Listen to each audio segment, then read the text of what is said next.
Excited to have a lot of people here. That's awesome. And if you are first timer here with us, put a +1. If this is your second and third and fourth iteration, feel free to put a +2. All right, awesome and nice first timers here. We excited to have you on board.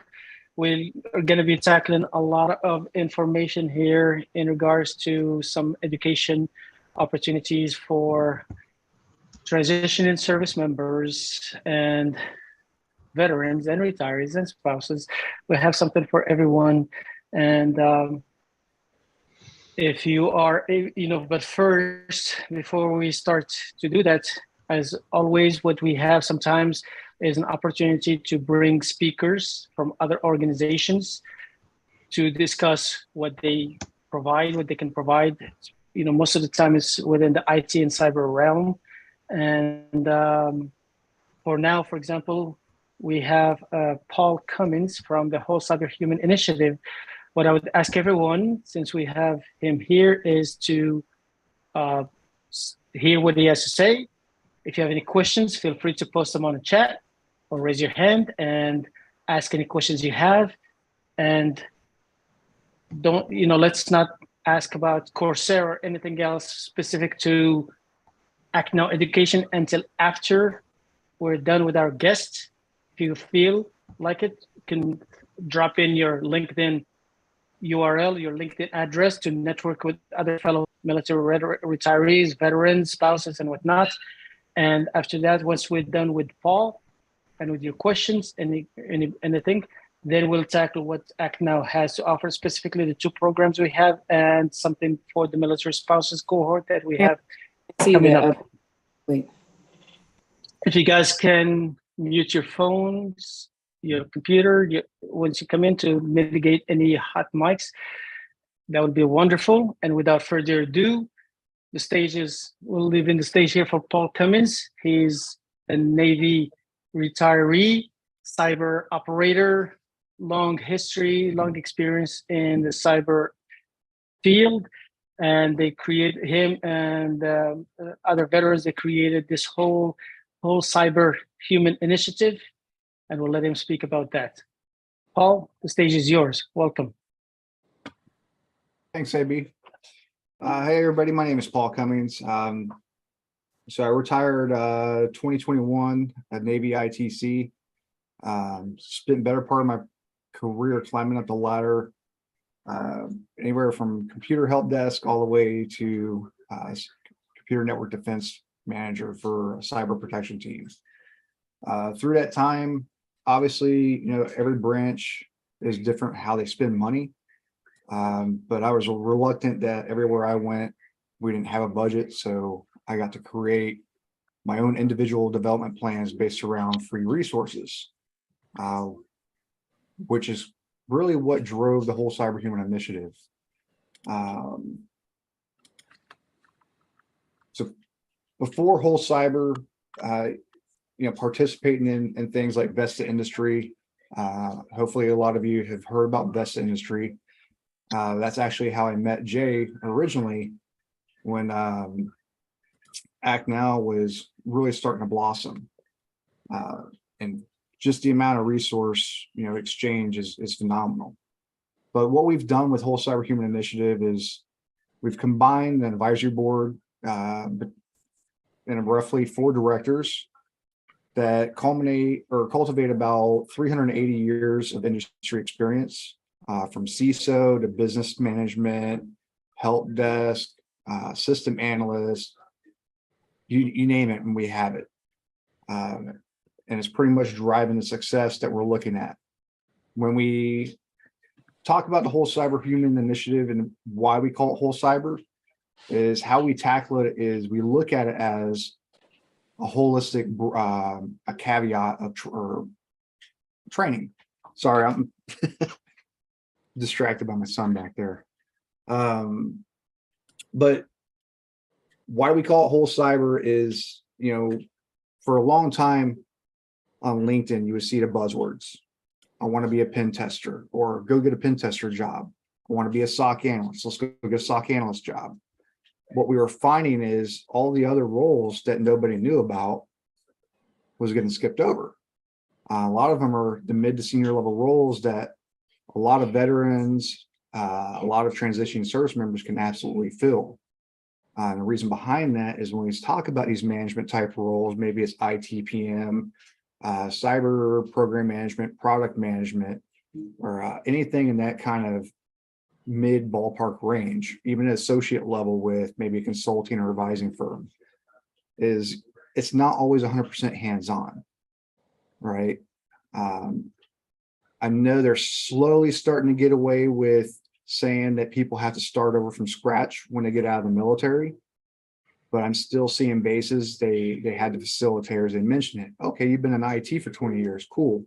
You got to start it from scratch because XYZ, right? That's just not true. You know, a lot of that happens when somebody that never worked in the industry is talking about that. So what we've done is built a 380-hour pipeline, 100% free. Can do it around the anywhere around the world. Dependents, spouses, first responders, and we got people that are using our program from Africa, Portugal, the Philippines. We wanted to really put together a curriculum that made sense. So how we did this was we met with hiring managers. We scrubbed job descriptions. We talked to sourcing recruiters. We talked to fellow leaders that are just in the industry getting fed up with how job scripts are written. And we put together this as a guided self path. Within the curriculum, there's vulnerability remediation. There's how to use MITRE, breach and attack simulation, malware analysis, getting hands-on with tools like Splunk, QRadar. A lot of things that when we look at job descriptions, you go out and let's say you do a boot camp, for example, 5 days, didn't really get hands-on with anything. You think, hey, I got this golden ticket because I just got Security Plus and everybody says that's going to get me looked at. And I get an interview and they start talking about technical things and I can't talk about it, right? That is a common thing, a common theme that happens throughout. So that's what we did. It's the curriculum is 380 hours based on what's written inside the curriculum. There's optional items as well. One of our advisory board members, Josh Mason, pretty sure a lot of folks have heard his name on LinkedIn as well. He procured a list of Try Hack Me rooms that are 100% free, that aren't associated with one of the course pathways. So, when you look at these job descriptions and they say, hey, we want somebody that for a pen tester that has experience maybe with Burp Suite. We have rooms dedicated to that. The credential or the curriculum itself is micro-credential based. So roughly 90% of what you do through Whole Cyber gives you a micro-credential. Micro-credential, depending on a company, they might take that over a real certification. And what I mean by that is one of the trainings we use is a Qualys. Qualys is a security tool vendor, but they had their own training curriculum as well. We wanted to use Qualys because Qualys is slowly becoming very relevant and very used in the DoD. So for folks that have security clearances that want to stay in the area they're at, we want to arm you with that, that fluency. So when they say, hey, boom, I have somebody that has a now issue solution. And that's really the piece of it. There are, if you do go through the curriculum, there are some that, they hit paywalls. And if if you're going through it and that happens, let us know. We've coordinated a lot with, the different training providers we use, but it just keeps us honest with everybody. And then partners. So I'm going to go ahead and share over to the website and really walk through it. So in January, I purchased a learning management system. Mine, the website is pretty bulky, but that's because a learning management system isn't really supposed to house a website. But we made some adjustments and was able to flex on it. But straight on our splash page, if you want to do the curriculum, go right into the courses. Membership is something that I'm working on currently. Right now, it is $1 for a year, and everything that is in the courses that may have $1 assigned to it is going to be included in the membership. So as we start hosting more events, what we want to do is kind of like a pay what you can donation base. But ideally, it doesn't matter if you're coming out with already 20 years of tech experience. Maybe you're retiring as an IT, Signals, maybe 25 Bravo, Sierra, Papa, whatever, right? You still got to know where you want to go in life. Ideally, within cyber, within IT, you kind of want to get a job that I want to wake up every day and do. Right. And a lot of times we see job seekers look for that dollar amount and not understanding that the more the dollar amount, the more they're expecting of you. So if you're trying to come out the gate right off the bat with 100,000, plus paying job, and you're not ready for that amount of work, you're going to feel the blunt end of it. So what we've done is we built a course around soul searching. Soul searching to really look and give it real thought. What do I want to do? Don't use the blanket terms. I want to get into cybersecurity. As a mentor, I get that a lot, and every now and then you kind of get like upset with it. It's like we need to start educating what kind of roles are out there. So with this, it takes roughly 4 or 5 days to complete because it is a homework extensive course. It goes over the System NICE framework, NICE being the National Institute for Cybersecurity Education. We wanted to make it to where it was as fresh as the knowledge, skills, and abilities that you see on job descriptions and certifications as we could. And I think we pretty much nailed it with the 280-hour pipeline. Back over to courses. Part 2 is going to be shelved here shortly. On the 31st, we have one person that's going through it right now.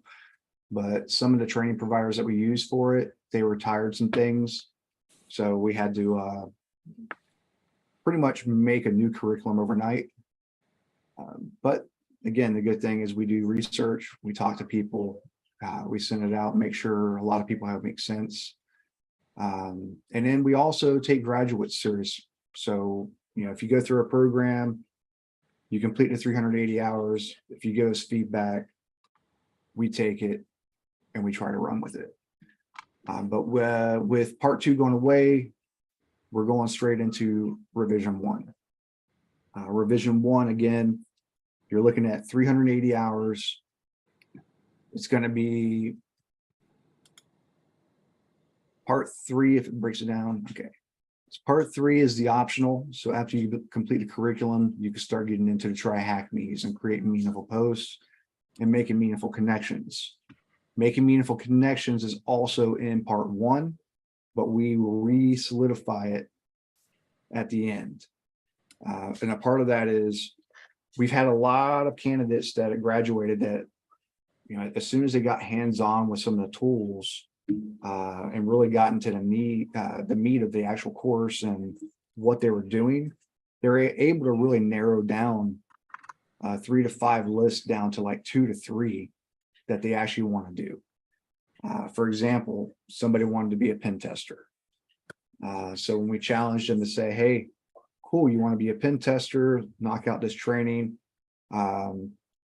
Here's a scenario for you to do. And, let us know when you're done. Let us know when you're done. And as a pen tester or anything dealing with vulnerability, assessments, we're just waiting because nobody taught this person how to make a vulnerability findings report. So when they found out that a lot of it was paper intensive, and really pen testing can get kind of boring, at least in their eyes. So they jump ship and they want to do malware analysis. But just one of the things that we do within the course, checking in on folks and seeing, hey, part one, you're charged with finding 3 to 5 primary roles that you want to focus on, that you want to begin this journey with, and then narrowing it down. And then while you're going through the course, the more that you actually update the curriculum, because it is self-paced, it is kind of user intensive, the more updates that you provide within the curriculum, the more ammunition we have when we start talking to companies that maybe have some talent gaps that you might be able to fill.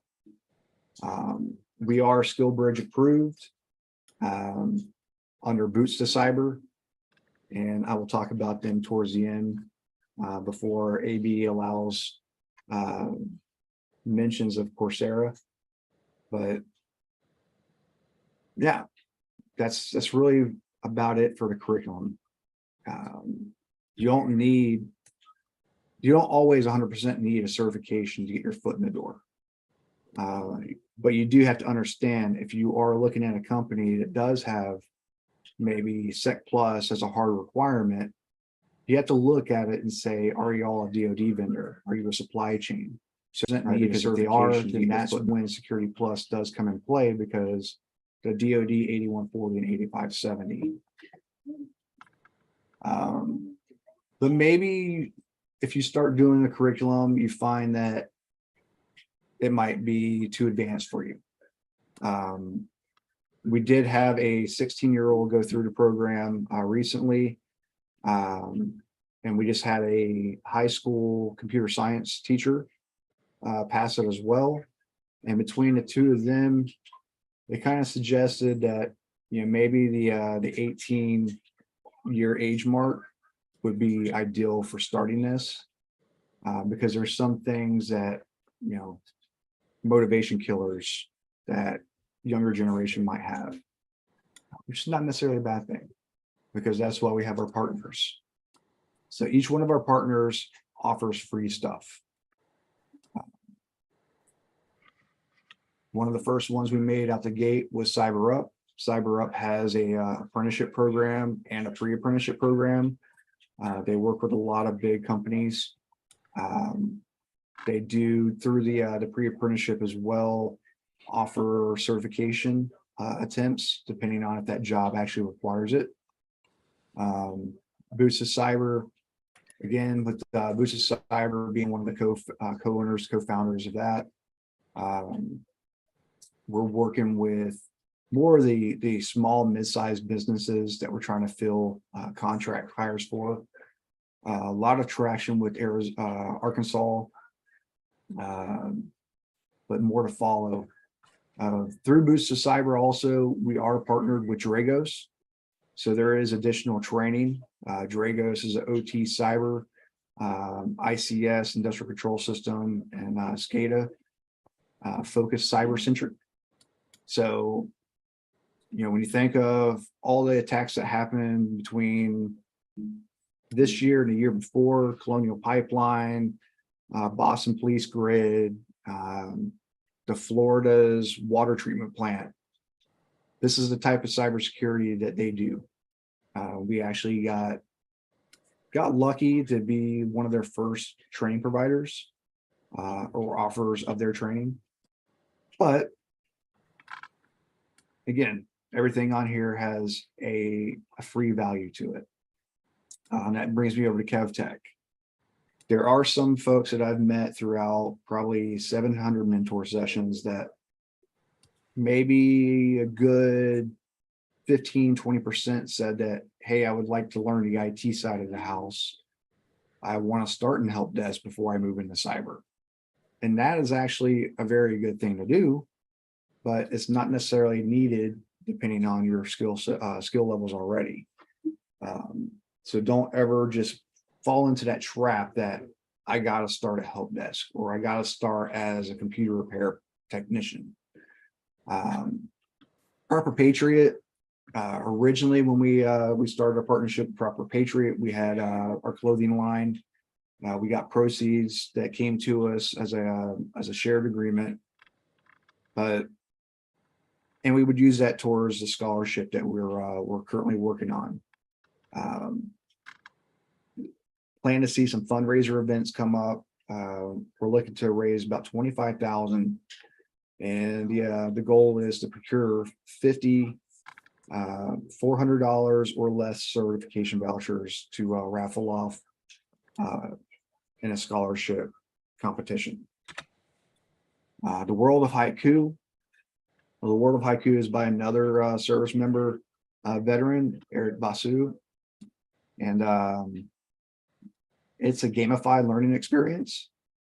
You know, if you're looking at pen tester, or if you're looking even at blue team, or you're looking at any kind of systems type engineer roles and don't have hands-on with Linux or command line interface in general, the World of Haiku is really that hands-on keyboard feel. You know, you get like a gamified scenario that you got to do this. You know, you get your little hints and stuff like that. But very, very fun, very addictive game.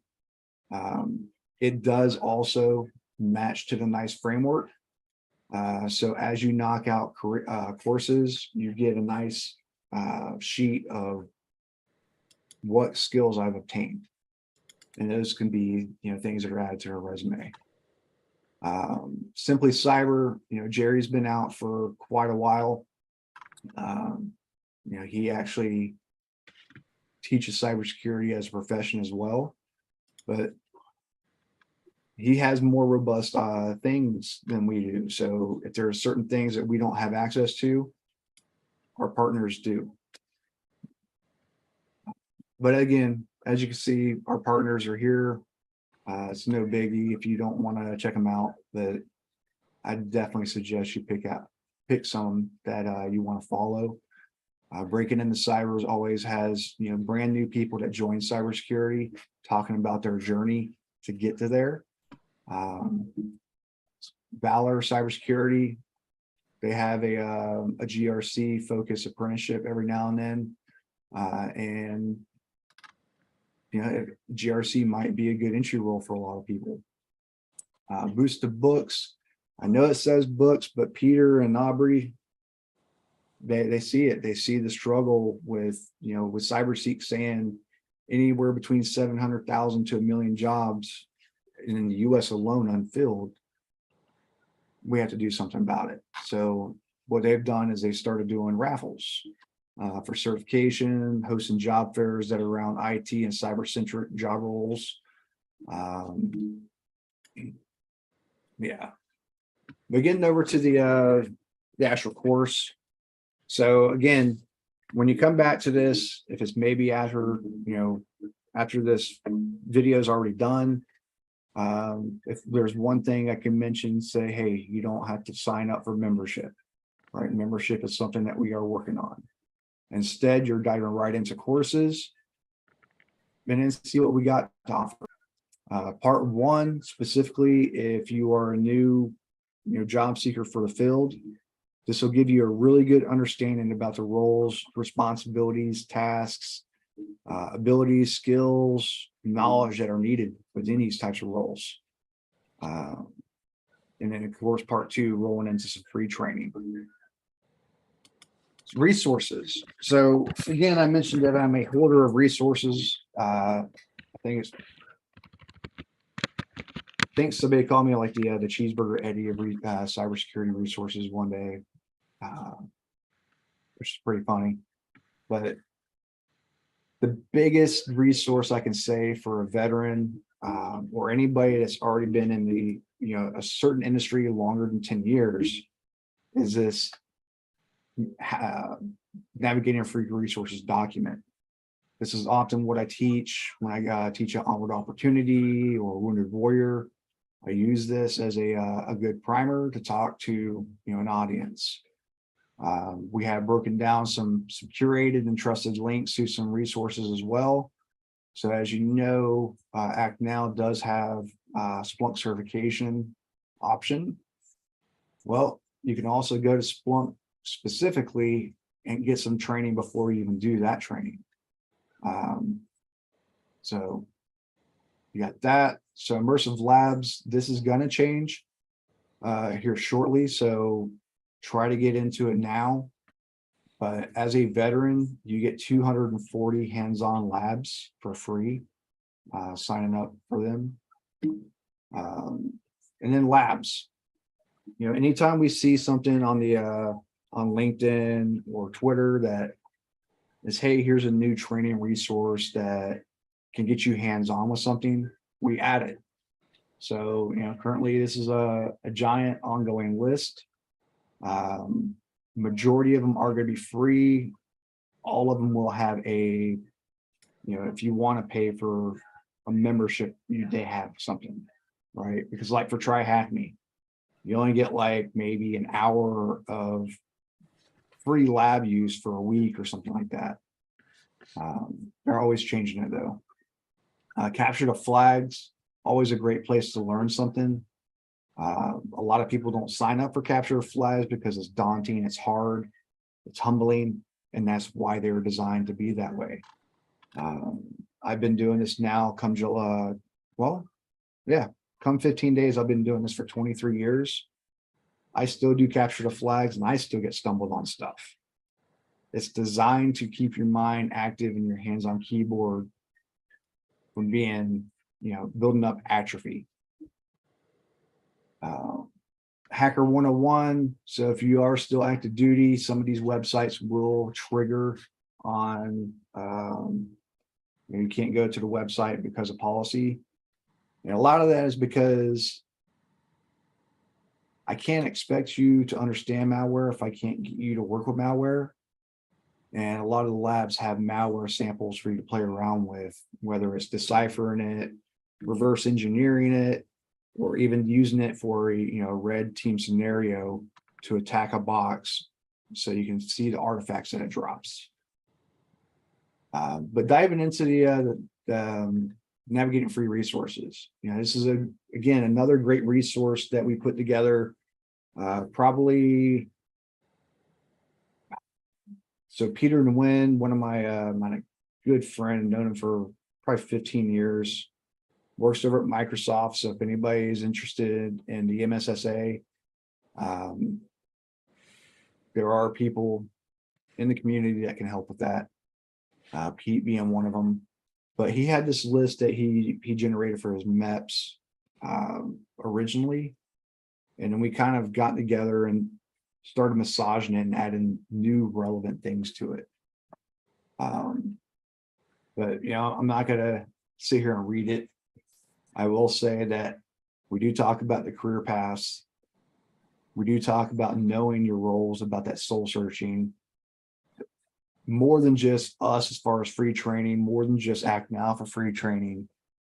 So, just giving that the options that are out there. The big emphasis is exhaust free before you use your GI Bill. What I mean by that is, maybe you want to be a malware analyst or somebody that deals with cyber threat intelligence. Sec Plus is not really a cybersecurity cert. It get you some fundamental knowledge on the different terminologies, but if you start looking at these roles, especially on a nice framework, you can see what kind of certs are aligned to it specifically. So then you can target in a good individual development plan. Also on here, when you get to section 5, if you do download and read through this, there's roughly 10 certifications as a veteran, military spouse, or first responder that you can get for free. And that's not even counting ACNOW education. It's not counting, Google. It's not counting Accenture's new $1 million cyber program. And I didn't add the ISC squared certified cybersecurity, but those are other free options. Sliding over, we do have a YouTube channel. Doesn't get a lot of love, mostly because work takes a lot of time. So I'm still looking for some grant money to where I can do this full time, but you can go through here if you want to hear from some of the testimonials of the graduates that went through the program. I will, of the videos on here, every single one of them suggested something like whole cyber before they went to a boot camp. They wish they knew something like an ACNOW, VetSec, what is it, With You With Me, InfoSec Live, Boost of Books. They all wish they knew a resource like that existed to get that good training before they went and got, here's how to take a test. If you haven't seen it, this is a pretty robust map by Paul Jeremy. There's more certs that get added to the industry almost every single month. So this list keeps growing. But what he's done is he's broke it down into the different types of arenas that you would be in. We talk about networking, talk about identity access management, security architecture and engineering. These are all the certs that are either specialized in it or have some overlap. For example, the Sec Plus, one of the reasons why it is coveted is because it does have security assessment in there. So when we think about security assessment, that could be a blue team coming out to do a vulnerability assessment. That could be a red team coming out to do a pen test. Or it could be somebody that's a vulnerability threat management technician that has to do the patch scanning on a daily basis.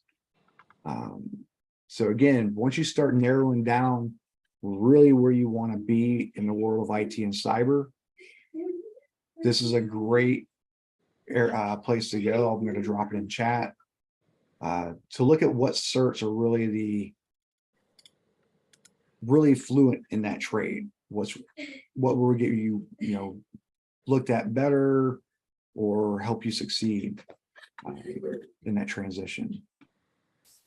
But I know I rambled, and I'm going to stop sharing because I want to just talk. What's everybody's experience has been like? Has the transition been hard? Has it been fluid? Are they bringing relevant information into TAPS classes?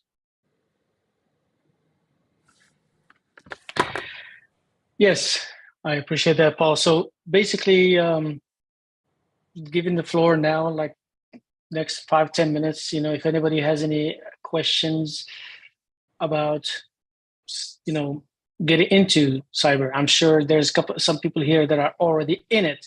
But if you have anybody that's interested into the whole field and having some roadblocks or other different blockers, if you have any questions, please go ahead, either type it or raise your hand and come on and mute your mic and have a quick discussion about this. Okay, and after that, we can move into our ACNOW stuff for anybody else that's interested. But the floor is yours right now for anyone. Question. There's already one question that popped up that you and I probably both don't like to see. Where do I start? Again, it goes back to what do you want to do, right? There's 52 roles and 33 subspecialties in the field of IT and cybersecurity. Narrowing that down to a handful of roles that again, you feel like you would want to do every day, that's where you begin. Everybody says programmer. Okay, well, cool. You go out and get a programming language. Well, what do you want to program in? Cloud? You want to program in software development, right? You got to keep narrowing it. And that goes back to the part one that's free. But feel free to So come one off thing mute. to add, just something to add to Paul. And of course, we always discuss informational interviews, talk to some mentors like on Veterati and whatnot. If you don't, for example, have that ability, you're too introvert or whatever, or, you have time you don't have enough time to wait on somebody. You can, for example, go to YouTube or something and put in what's a day in the life of a pen tester. I'm sure there's like 10,000 videos of that. A day in the life of a SOC analyst. I don't know what I want to do. What's in cybersecurity? How to get started in cybersecurity, and that can trigger some things. Of course, we're not even talking about. I don't have a PhD in education, so I'm not going to tell you something about. I'm sure there's like all these personality tests and whatnot. I don't know how good are they to help you delve into it, but I shared it before and we can share it again. None of us are as an expert, but Paul just mentioned there's like about 52 paths in cybersecurity and IT as a whole. They're nice national initiative for cyber education. You can look in it, cyber threat analysis. I'm gonna look. I'll Google the link and type it in there, or you can just Google it yourself too. But do you want to be a SOC analyst? What does it involve? Do you want to be a cyber threat analyst? What does it involve? You can look at. You might have been a cyber threat generator mechanic in the military, but now you want to move into something. It does not mean that you're dumb or don't have any technical abilities. You can learn what you've done and move it into the new field. Paul mentioned Christopher Foulon. He's one of their partners at Whole Cyber. He has a whole YouTube channel, How to Break into Cybersecurity, where he interviews people from different fields. Somebody who was a high school teacher, now is, into cyber. Somebody who was EMT or whatever, what have you, just Google it. The other Paul, who's got a raised hand. Do you have a question, buddy? Yeah, I do have a question. Go ahead. Real simply, I know that it's a thing, but I don't hear it talked about too often. Compliance. I was wondering if there was that's something that I had looked at getting into, because I know that I'll give you an example. Like, say when writing an insurance policy, right? A company says, or a company is forced to have an insurance policy for cyber or whatever, but there's a number of steps in which they have to be, they have to have things like multi-factor. Everybody's using, things to that effect. I'm wondering where there are resources, be it that Paul's aware of or anybody's aware of, where I could learn more about compliance as it applies to like cybersecurity roles. Go ahead, Paul. Absolutely. So right off the bat, I'm going to pull up our partners page again and go to Jerry Simply Cyber.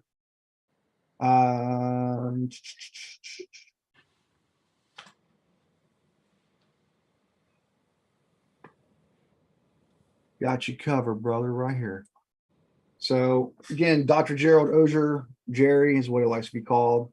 He feels weird being called Doc, but he built a GRC course.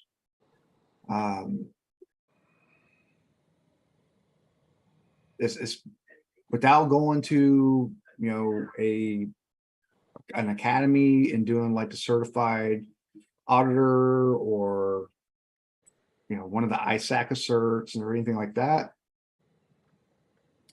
LinkedIn's got a lot of good GRC free content with LinkedIn Premium. Jerry's course,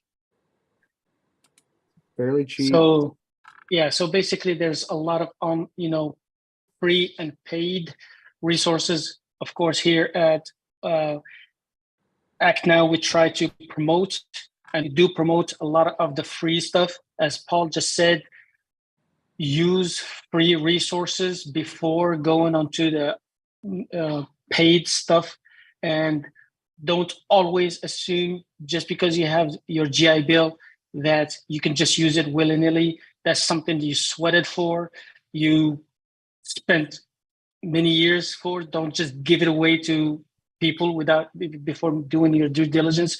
To Paul, for example, I would say use YouTube, for example, use LinkedIn Learning.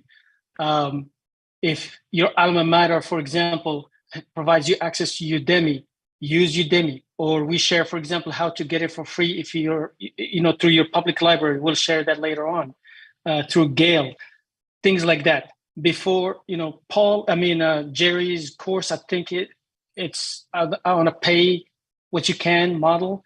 You can, I don't know, last time I checked it, you can pay zero. If you cannot afford it, you can pay more if you can afford. So, but in any case, we, use free as much as you can first. Get the knowledge, get the understanding. And later on, like you want to do GRC, there's stuff in GRC. You can start getting into different things. You want to get into more risk assessment. You want to go into governance. You want to go in compliance.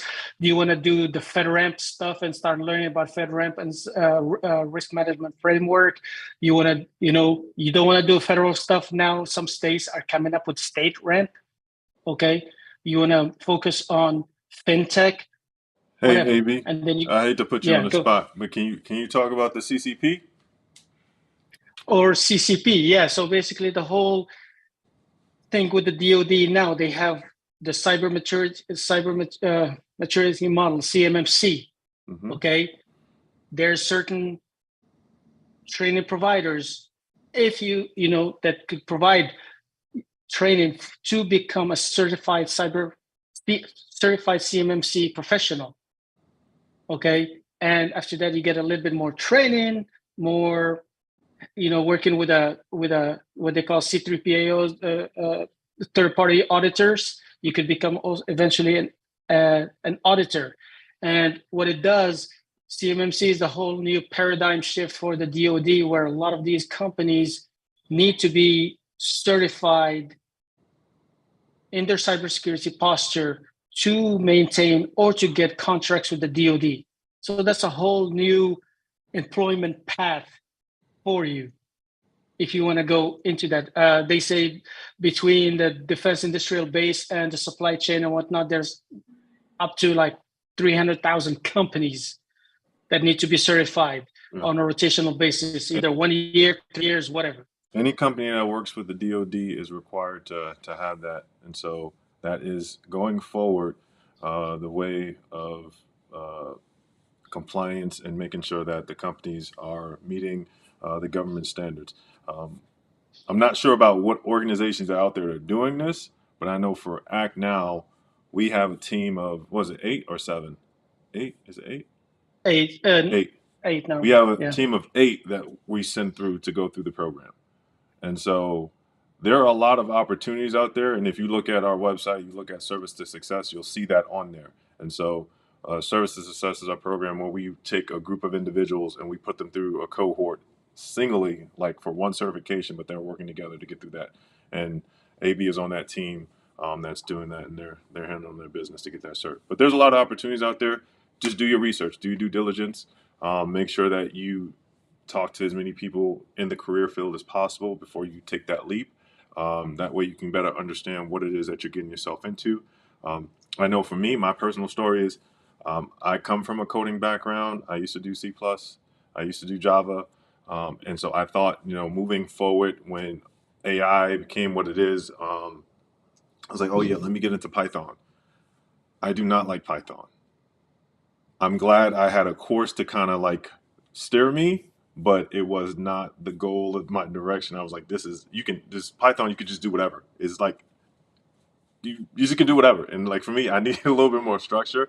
And so it was a really hard time for me to kind of understand how to move forward with that.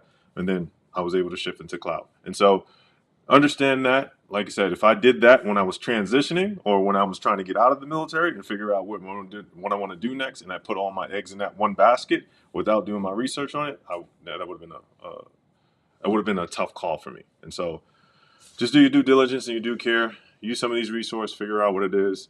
Join groups, right? join other groups, join groups on Facebook, groups on LinkedIn, that this is what they're interested in, this is what they do. That way you can talk to people. I'm telling you, the more people you get to talk to related to these opportunities, and also the networking piece is key, crucial, right? Paul's been able to provide you with a list of opportunities, and it's helpful. And we Yes. always talk about opportunities, and we try to make sure we cover down on everything. But yeah, just go with that. I see, Giovanni, you got your hand up. What question you have? Oh yeah, I have a quick question. Well, two of them. So one is pretty much you guys already explained that we can go ahead and take the courses and stuff to go ahead and get that hands-on experience, which is something that I really looked, forward to. That's something that I've been trying to find. The question I have is, what can I do to make myself more marketable? Because currently I'm in my second year for cybersecurity and information assurance. I got 15 certifications I'm working on. I currently have 4. I got my security plus, pen test plus. I got a few that I would feel like is like the gold standard of at least to get my foot in the door. But I'm not getting any bites from any jobs. They say I need more experience. They say I need this. They say I need that. What can I do to make myself more marketable for these companies to, I, give me the What say benefit of the you, doubt? Paul? I Go definitely ahead, up Paul. for that. Well, so are these technical roles? Are they project management type roles? Are they leadership roles? These are more technical roles. So one that I'm working on now is for defense contractors, Simventions. It's pretty much it's a level 1 role. I'm working with, SQL and just working on system integrations and stuff like that. So nothing too crazy. It's nothing too crazy, but I'm not really getting looked at. So I'm not sure if it's I need more skills, if I need different certifications. I don't know what it is. I don't think it's that. I think it's how everything's wrapped, right? So you got to think a resume is only looked at for a very brief period of time. So how do we capitalize or not even capitalize, but just maximize what we have available? Okay. I had somebody that wanted to go do like cybersecurity test engineering. And with test engineering, you get to do yellow team, which is programming, static code, dynamic code analysis, maybe make an app. You get to do some blue teaming. So, how do I defend this? Let me put some measures in place. You get to be a red teamer. So you get to really poke and prod at the bull and say, hey, this product is full of crap because I was able to get into it by this. And the company says it's secured by this.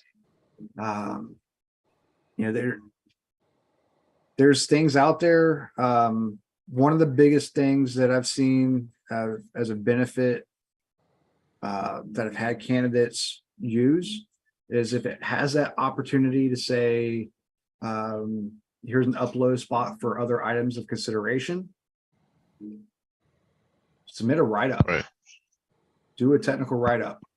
What I mean by that is pick on a lab that you have in your house, right? It could be something as silly as spinning up Docker, right? Because I know what Docker is. I can go turn Docker on, but how can I make Docker be a worker mule for maybe a lab scenario? A write-up like that, breaking down, hey, I had to set this up for this. It gives them a clearer view of your technical chops and how you can present it. Okay. For management roles, Leah McLean, my co-founder on paper, my sister behind the helm, she used that as a benefit when she got her role at MasterCard. Right. What she did is she went in, did a market analysis of what the company's at, some of the proposals and contracts and stuff that they're winning bids on. And she wrapped up a presentation of, hey, I've done research against your company. if I come in, I can do this to further this project along or something like that. A lot of companies' financial stuff is available in the open market. If you're looking at like a DoD FedRAMP organization, for example, right? If I'm looking at like a Booz, if I'm looking at a Lockheed, a Mantech, or any of those big DoD defense contractor organizations, look at their news. Some places they put it pretty out in the front that they're maybe looking for AI. Do write up on something that you can do with AI. We're getting hands-on with something. I want to link up with you after this because I have this thing I created last year. It's a whole cyber community challenge, and we had Fortune 200s and above that had hiring managers, CISOs say if anybody could do 2 to 3 of those report scenarios, they would hire them on the spot. Because the way the challenge is presented, you're doing, and this goes back to who asked about the Izzy role. It's slowly becoming, we're getting rid of analysts. With AI, I don't have to have the ability or have to have somebody to be my hand jam or anything anymore. Now I can use a tool, right? So now I'm going to be more in the vulnerability management, threat management type scenarios. So forecasting something like that, getting hands-on training with something that you could see that organization shifting to. Then also look at if they're having a merger. Mergers can absolutely derail somebody. I found that out the hard way. I applied for a role. They said they were going to extend an offer. Then it turned into we're waiting for a budget. We're waiting for a budget. We're waiting for a budget. Merger happened. We're no longer hiring because now we got to use what we have. Gotcha. No, and I'll follow up with a few things. So, no, we only got a few minutes left. John, are you a Act Now member? Are you in our Facebook group? So I just got brought on by one of my friends. So I just joined today. Okay, good. Congratulations for joining. Thank you. Send me a message on LinkedIn. We're going to redo your resume. Okay, sounds good. I think that's Definitely appreciate that. So send me that so we can get that done. But here's some other things that I would suggest, right? Use your resources to kind of everyone, if you send your resume out there and you got somebody, obviously there's somebody on the other end that's looking through your resume, but if they're not looking at the keywords or see the keywords that they're interested in, your resume you don't get a call back. You don't get any feedback and you don't get any updates. And so for me, I try to control what we can control is the information that we're putting out there and how we present that. You listed a whole bunch of certifications. You sound like, a Pokemon collector of certifications. You got them all. So all we have to do is be able to articulate your skill sets and how does that equal to an opportunity. And so what we can do is rewrite your resume so that we highlight some things, right? And then we identify roles that you're actually interested in and incorporating the verbiage, those in those roles, the descriptions that's in those roles into your resume. So when you do submit a resume, it's a targeted resume related to that role. And then when someone looks at that, oh, these have the words that we're looking for. This has the key things that we're looking for. Then the other thing is when you submit a resume, I've known people who submit 95 resumes, 75 resumes, 60 resumes and never get a call back. You got to think about all the other people in the line that's submitting their resumes. And you might be just submitting one general resume that covers everything about you. And that's why I say targeted resumes are better, but you also need to connect with someone from those organizations and companies, right? So rather than being in a line with a whole bunch of people trying to get your job offer, talk to somebody to open a side door. Hey, can you tell me more about this opportunity, this role? What is it that I need to do? How did you get this role? And that always bridges the gap. It's definitely the network and connections always close the gap. And that'll help you be able to a little bit pivot into an opportunity. And then the other thing you got to look at, there's obviously a lot of big companies, but there's a lot of small companies that don't understand what they need. And you can provide them just as much as help as you would provide any large company, right? And so just how do you present yourself and what you're going to provide and the added value that you can bring. That's kind of like what we kind of focus on. So I would take everything that we said and like package that up. But like I said, definitely reach out to me on LinkedIn. Just Giovanni, please, because I'm tracking him. I know a lot of people like to reach out when I say I want to do something. I get like 50 emails. Hey, Jay, can I get one of those too? No, Giovanni, just reach out to me. I'll get you a resume redone. We'll come up with a plan of attack, and then we'll figure out the next moves. Cool? Sounds good. Makes sense. I appreciate it. And make sure you thank whoever tagged you to join us. See how network works? Network works. It works. And that goes back to it, Jay, right? That's why we added how to make meaningful connections into our curriculum.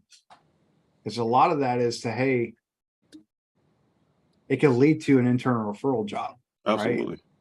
Oh, and I do want to highlight one thing, and you just said it too, Paul. Previously, I almost forgot about it. So AI is not. Everyone knows AI is not going anywhere. AI is here to stay. But you have to understand, AI is AI. It still needs to be trained on how to do what it needs to be done, right? So prompt engineering is definitely a brand new career field that is needed. And it's on the cusp, right? You could be a developer, you could be a language programmer, you can understand a lot about it, but you can also jump on this now if that's what you're interested in getting into. And you can look at the salary ranges as anything from like, I think 120,000 to 300,000 to be a prompt engineer. There's a course on Coursera right now that's free that you can take from Vanderbilt University that you can learn about being a prompt engineer, right? And so just understand what opportunities are out there, how to take advantage of them, and what resources you can use to pivot them is crucial. I think MIT also, Yes. if you go to MIT, they have online courses you can do for free. Absolutely, yeah. So, and that's coming from MIT. To have a micro certification on your, MIT certified, blah, blah, blah, blah. Maybe it's deep fake. That's like I'm not gonna lie, that's one of the ones that they get primarily clicked on. Yeah. Because there's a lot of deep fakes going around, and these are how to spot them. Yeah. But the meaningful connections is crucial, right? I see it daily. I know Jay's seen it daily. I know AB sees it daily. There's roles that get created that you start hearing about. And if you're networked with me and I know you have that certain skill set, I can put two and two together and get y'all talking, right? That's how that behind the scenes magic happens with networking. It's no secret. We should all know it. That's how we do it in the military. Hey, I got somebody coming to you. They're interested in XYZ. I got you. They come back. Oh man, thanks for setting me up with that training. It was phenomenal. Blah blah blah blah. Right. But the other thing is certifications. Going back to it again. If you're looking at the smaller businesses, maybe the ones that have 40 to 200 people, those types of roles are less gated by paper credentials. And usually they need somebody that can come in that's going to build their program out. Those are good kudo points, right? Building something. That's why GRC is a good entry point.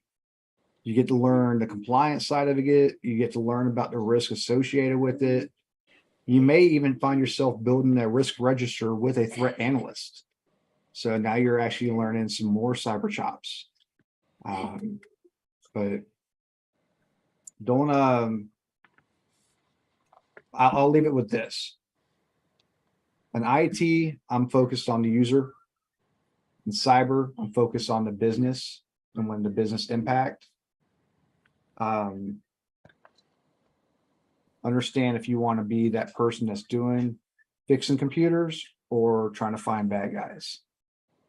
And if you can find that happy median, that's when when you branched away from general IT. But paper certs aren't the end all be all. Networking and those meaningful connections are. Absolutely. And, thank you for having me today, AB and J. Absolutely. Thank you for jumping on board. Thank you so much. All right, awesome. Appreciate it. Appreciate you, Paul. Hope everybody got some benefit from listening. I know Giovanni is one, I'm sure. Okay, and the rest over here, and as those people that have been with us for the past hour, thank you for listening. Hopefully you benefited. And now, as always, so as explained in the beginning, we sometimes bring on guests to speak about something. Yes, mostly it's about IT and cyber. No, it's not always IT and cyber. It depends on on the opportunity. Okay, so the majority are interested in that field. That's why we try to provide that information. Okay, but right now, Jay, if you can talk about, provide the resource code for today's orientation, and we move on into discussing how to obtain your Coursera. And if you want to learn about Splunk, that's one of the things that we have, and then we can discuss other things as well. No, absolutely. First of all, for those who are still following up, was that good information? Was that helpful? Yes, no, maybe so. Iris, she's like, I know this. Chris, Carla, it's good. It's good. Eric, awesome. Christopher was like, oh yeah, you guys can do better. Yeah, appreciate it. Hey, hey, this is my first time. Sorry. No real criticisms here. I'm trying to, I was referred to a software developer, a veteran software developer, who I kind of just met, and he's like, yeah, you need to really like network with this team here. And I'm like, all right, well, let me check it out. And then the conversation today is on cybersecurity. And I'm like, I don't know anything about cybersecurity. I don't know. But hey, I think this is just a conversation within your guys' spectrum of stuff. Yes, and to answer you, also to provide you a little bit of information, you never know what you don't know. Meaning what? You're starting in software engineering, yes, but eventually, even if we're talking about cybersecurity, there's jobs within DevOps, within DevSecOps, within secure. You have to know a little bit about secure coding. I'm not a developer. I don't dream of being one. But what I'm saying is, if you have the affinity for developing right now and you're learning, 3-4 years from now, you want to become an SDM, manager, or you want to move into DevSecOps or other paths. Okay, so that's the reason why we try to keep it a little bit open, generic, and provide substantial information and experience from people. Okay. Yeah. I don't discount this information at all. I just I guess there was some expectation management that I didn't have before, because I just called. I was on this call because it said an orientation. I'm like, oh, okay. So I thought I was going to know a little bit more about like Act Now just in general, but this was really like a good resource for people who are looking for cybersecurity information. Oh no. Yeah. So, and this is the second hour. We'll be talking about. The first part is about the guest. The second part is when we go into, and that's what we're about to do now. We're about to go into. Yeah. So for everyone that's on, we go into all the rest of the information now. That first part that's somebody else's organization. That's not us. Now we go into us. Okay. All right. Okay. So I'm going to share the link, but before I do that, I do want to highlight a program before we move on, so that everyone's aware of what we're doing, and so that you guys can sign up. So for the military spouses out there, if you're a military spouse, you're eligible for this. This is our Cert to Success program. It's going to be a 3-week program. AV is leading it up, and the certification is Scrum PSM1, and it's paid for, and we're going to be providing you training for a week, and then the second and third week you're actually going to have hands-on opportunities. This is going to be virtual in the evening, and we're going to drop the link so that you can register for it. We're putting this out early. Got the link in there. Yeah, we're putting this out early because a lot of people start signing up for it, then it's game over. But when we say spouse, Sorry, when we say spouse, we mean all kind of spouses. Yes. Veteran spouse, military spouse, male spouse, female spouse, any kind of spouse. Tall If you're a spouse, small spouse, spouse. retired spouse, whatever. I'm sorry, I'm not trying to make fun of it, but like I said, a lot of people, I Reservist, don't know, they might, National Guard, any type of yeah, spouse they that might, you are. I don't know about a cat spouse. Maybe not a cat spouse, but but yeah, any type of spouses that we want to cover this in this program. If you're not would familiar be for 30 people. yeah, if you're not familiar with the PSM or Scrum, but you're familiar with project management, this is the model or that we essentially use for being able to get a project, not a project, but get something done, an iteration done. So you have a sprint team that's working on a particular set of tasks, and they're trying to work out those tasks and get those tasks done in a certain amount of time. And you're working on that. And this is mainly connected to tech, right? Tech opportunities or tech teams, tech results. So it's a great opportunity to get this certification. And the pay on average is about $90,000 started. The difference between this and PMP, as far as like time given, you can knock out Scrum certification in about a week, maybe half that. For PMP, obviously, you guys know you're going to take like a month or so, and so it's a benefit to that. So something to keep in mind, something to note. We dropped the link in there. Definitely sign up for those who are interested. All right, now that we did that, let's go back to the rest of our information. I'm going to share the link to in the chat. So for those who are following us on social media accounts, LinkedIn, Facebook, so have you, in order to see this information, you do have to be in the group on the Zoom, but we'll just go through the process so that people can understand what the process is and then go from there. So I just shared a link, the URL. You're going to use that URL to go to our website, and then you're going to enter that code in to put in our code. What is the reason you're doing this? You're doing this so that we can say that you attended our orientation and now you understand our processes for what we do, and I'm going to go over how to use our programs and sign up for our programs. But you need to complete that in order to sign up for any programs that we have. So the Cert to Success, 3-Cert program, Splunk, or the Coursera program, they all require you to do the same thing. Fill out that application, fill out that URL, put that code in, attend orientation, and then you'll be able to access the other material. So I'm going to go to our site so you can see that. 1 second, let me switch this over. Sorry, I was on the chat looking at that. Did you already post the code? Yes, I did. So we'll post the repost code. it. We'll repost the code. Okay. Yeah, we posted multiple times, so you can grab it, either him or myself or Annabelle. Thank you, Annabelle, Mr. Link, the cybrary guy. Okay, yeah. The cybrary. So he has a lot of links. If you are able to, definitely try to copy some of the links that he shares and Google it on your own at the end to benefit. Okay. So this is. Can everyone see my screen? Yes. All right. So this is what the page looks like. You put your name, your email address, the date that you attended this, and then you put your the code that we provided you. And you need that code, like I said, to get through this. You fill this form out. Good to go. You never have to do this again. It's just a one and done, but it just allows us to track that you've attended our orientation, so you know the next steps and how to do it. All right. After that, you can just come into here. Let me just delete this.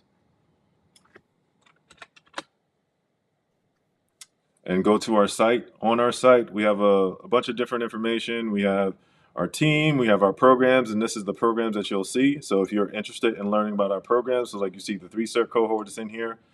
If you click on that, it talks to you about what the 3-Cert cohort is an 8-week program that provides a tailor-made business suit, 3 industry and certifications, mock interviews, mentorship, headshots, resume, employment readiness workshops, and job placement opportunities.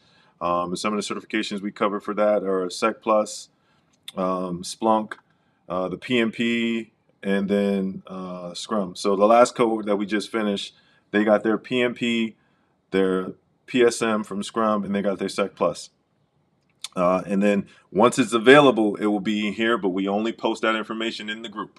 So you'll see this information like, hey, we'll let the group know, Facebook group, we're opening opportunities to take this certification. And typically, once the group gets it, they'll have it for maybe a few days. Then we'll open out to the rest of the public. But by that time, we have a lot of people that's already signed up. And that's why it's a key to joining our group. And this is all free. There's no charge on it. It's free to the military community. And then this is for our Cert to Success program, which is the one I just dropped the link for. About the Scrum. And so the first one we're doing is Scrum. And this one specifically only for military spouses. This course is only for military spouses. It doesn't mean like all our courses, but this particular one is for military spouses. The next one may be for veterans. The next one may be for transition service members. But we want to focus on a particular demographic, give them the skills that they need, and then help execute a plan for them. So that's what this is. And you'll see in here, we have the Cyber AB, we have the CSSP in here, we have Scrum, we have project management, and then we have any cloud or cybersecurity related certification to include certifications that we feel that, hey, we might want to create a program for. So that's our program now. And both of these two programs focus is on getting people jobs. That's what the focus is, getting people jobs and into roles, right, at no cost. Now, for the other programs that you can sign up for right now, Coursera and Splunk. And you click on them the same way. You click on Coursera, right? And in here is going to say what the requirements are. Coursera and Splunk both have requirements. For Splunk, you just have to be in our Facebook group. You can be a military dependent, transition service member, veteran, military spouse, veteran military spouse. It doesn't matter as long as you're in the military community, you can be in our group and you can get access to Splunk. Coursera has more criteria, and we don't set the bar for what the criteria is. The organizations that provide us the resources do. And so Coursera, you have to either be 18 years or more in the military, and you can get a Coursera account. A year from transitioning, a veteran spouse, a spouse, reservist or National Guard. Or if you're on our team, you can also get a Coursera account. And so those are the only categories that Coursera is free for.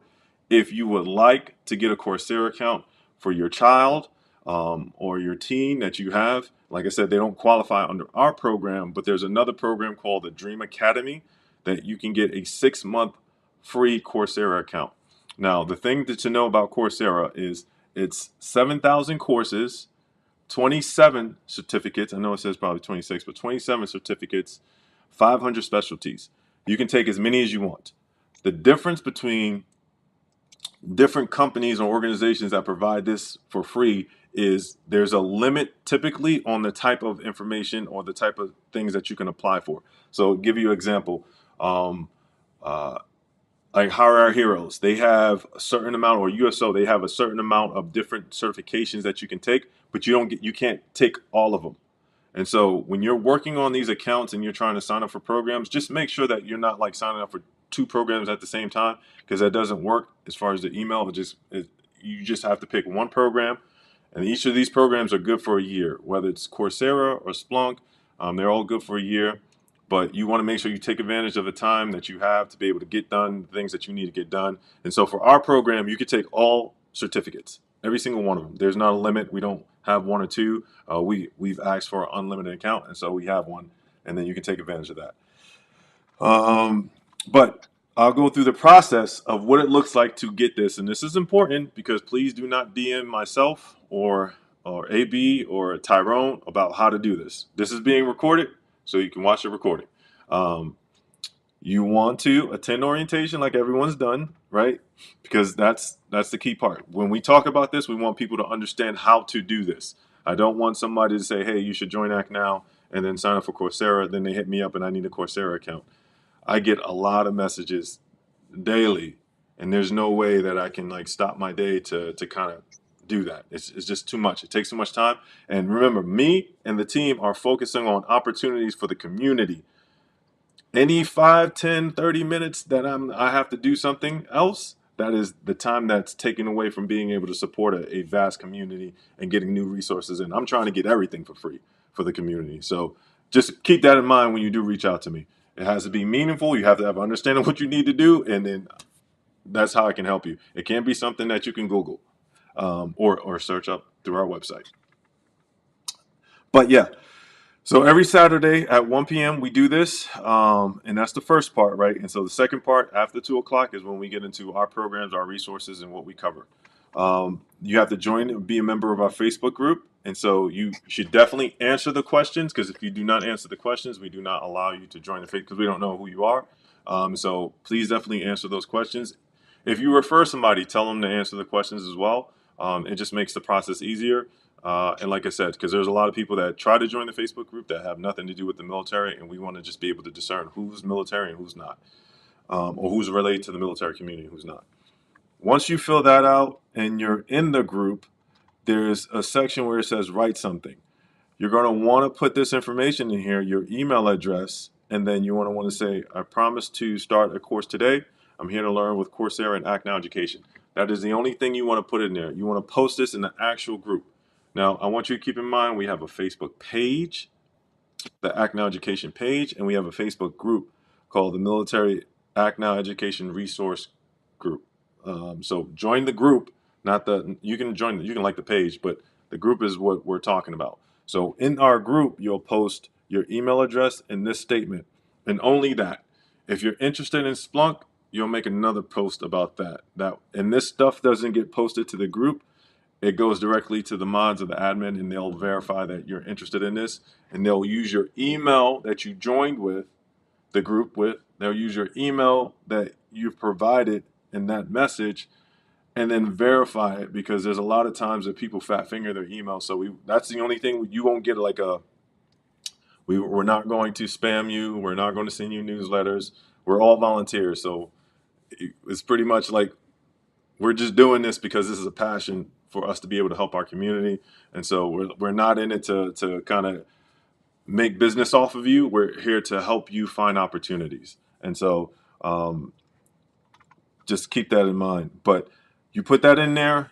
This is what it looks like. Your email address. I promise this. And like it's crazy because I even have this. We have this on the website, and people still do something different. So make sure you look at this.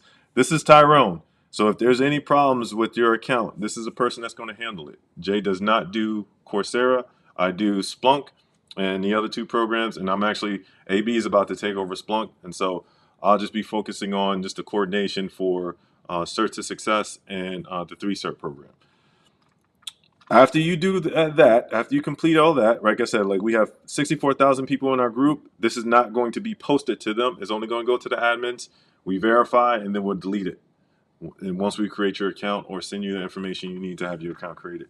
Then from here, it's a real easy step. Just fill out this information. And once you fill out this information, that's it. The last thing to do is just tell other people about this program, there's resources and opportunities. That's kind of everything that we talk about and what we cover. Our programs and what we want to do is just help people be able to take advantage of these resources so they can upskill, reskill, pivot into new positions. And so that's really what it is. Does anyone have any questions on that before we cover our notebook and then we'll call it good? I can't see if anybody's raising their hand. ABGC. Where's my thing at? Nobody raising hand. Go ahead. Feel free to unmute and ask questions. So just to confirm, sorry, this is not the homepage, or is this the homepage on Act Now? This is the homepage on Act Now, right? And then you scroll over to where you go programs, and then on programs, this is where this is listed. I see. Okay. Okay. The thing to know about Coursera too, the certificates are worth college credits. I think it's 180. Don't quote me. I think either 180 or 200. I can't remember. But like the IT cloud, the IT support, the Google project management, and even the Google project management actually counts for the 35 PDUs that you need to take the actual PMP exam. Now, do you want to do that? It's very different from the actual PMP exam. But if you just you already know enough about PMP and you just want to take the exam, but you need those 35 PDUs, it counts for that. And so those are things to keep in mind if you're interested in knocking those out. So Coursera does have a lot of benefits for it. And like I said, it's a free account for 1 year.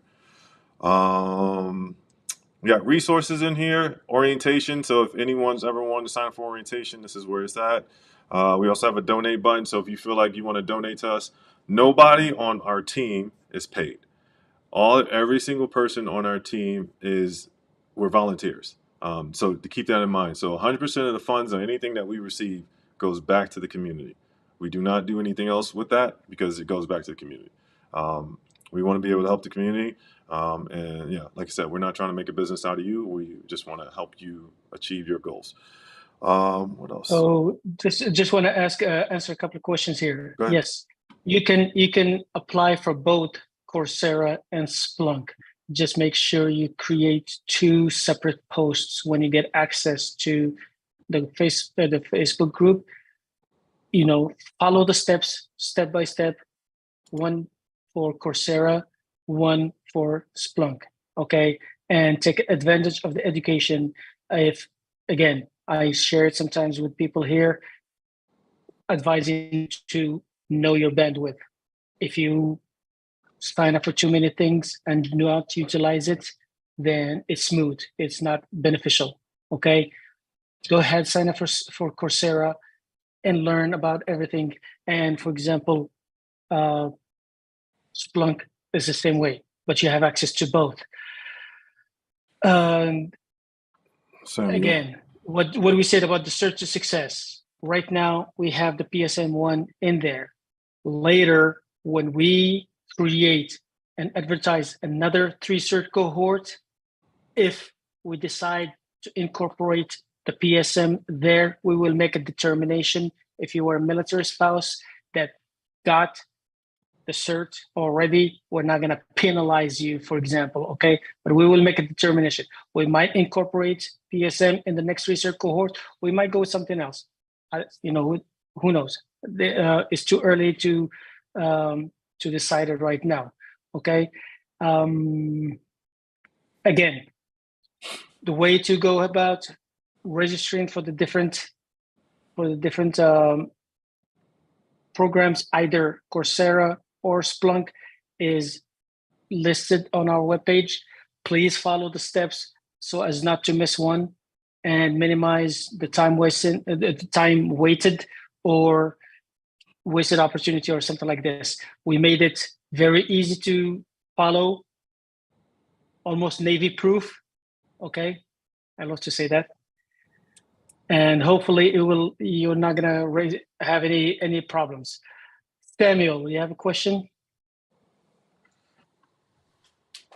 Yes, sir. I wanted to ask the set to success for the military spouse. Do we know when the list of those who qualify will come up?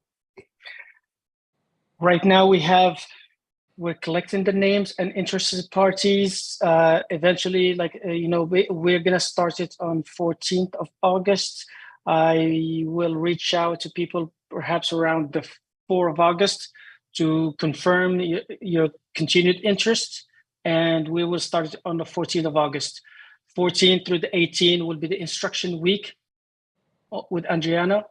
You will test out on that Friday or Saturday or something like this, and then the following 2 weeks you will be grouped, split into different groups so as to do some projects, improve your resume, as we mentioned earlier, various resumes targeted toward the position, list your various activities, labs. We forgot to even mention. So that PSM, this PSM is going to be very different. The Search to Success program is going to be very different from anything that we do. We're actually partnering with the Military Spouse Employment Program. And so we're having a list of employers specifically there to look at your projects and hire you guys. So that's the goal. Like I said, the goal is to get you into jobs. And so if that's what you're interested in doing and working in that field and going through that process, that's what we're going to do. So AB is doing all the coordination for that now. And we're working it out where we're bringing all the employers on board. And then once you, like I said, you finish your certification, you guys got 2 weeks of projects that you're doing your sprints on. And at the end of that culmination, we're trying to get the employers to review your projects. Obviously, we're going to have the Act Now team there to review your projects as well, but we want them to see your work. And the way that we work this is your projects is going to have an effect on 64,000 people. There's not a lot of people that can say that. And so it's going to be something that you can definitely own up to, articulate, and be able to say, this is what I did, this is how I did it, this is my team, and this is what I did. So hope that helps. Cool. All right. Yes, thank you. Was that good information? Solid? It's okay? Yes, sir. Already put my application in. All right. That's what I'm talking about. Look, let's take advantage of that. Absolutely. All right. So we're going to go into the notebook. And so you can find this on a couple of different places. You can find it some of the easiest ways to find this is on LinkedIn, and then one second. You can find it on LinkedIn. You can find it on our website. You can definitely find it on our Facebook group. And so this is something that we tell people: if you do not have a good direction on what you want to do and how you want to do it, or what resources to use, whether you are a military spouse, whether you're active duty, or whether you've been a vet for a minute, this is what we tell you anyone to use as a good starter point. It's not the end all be all, but it definitely has a lot of good information in it. I'm going to break it down in the time that we have so that you can be able to understand what's in here. I'm not going to go into depth, but I'm going to at least give you something to work with. So Act Now is an acronym and actually does stand for something.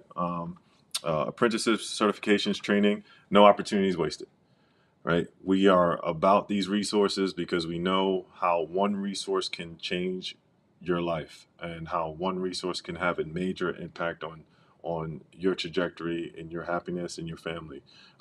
Just give you an example, we had a military spouse who took advantage of our 3-cert cohort who had not worked in 13 or 14 years. One, I can understand, the pressures of not being employed, and essentially working for an employer and going in there. But then the two is being able to articulate her skills well enough and feeling like, she had imposter syndrome, right? I want to get into a role. I'm knocking out these certifications, but I don't feel like I really have what it takes. I can tell you our program is dedicated to killing imposter syndrome because everyone starts somewhere. You just got to understand that a lot of the things that you bring to the table is what people are looking for. You just don't understand how to articulate that or evaluate that. And I'll give you an example.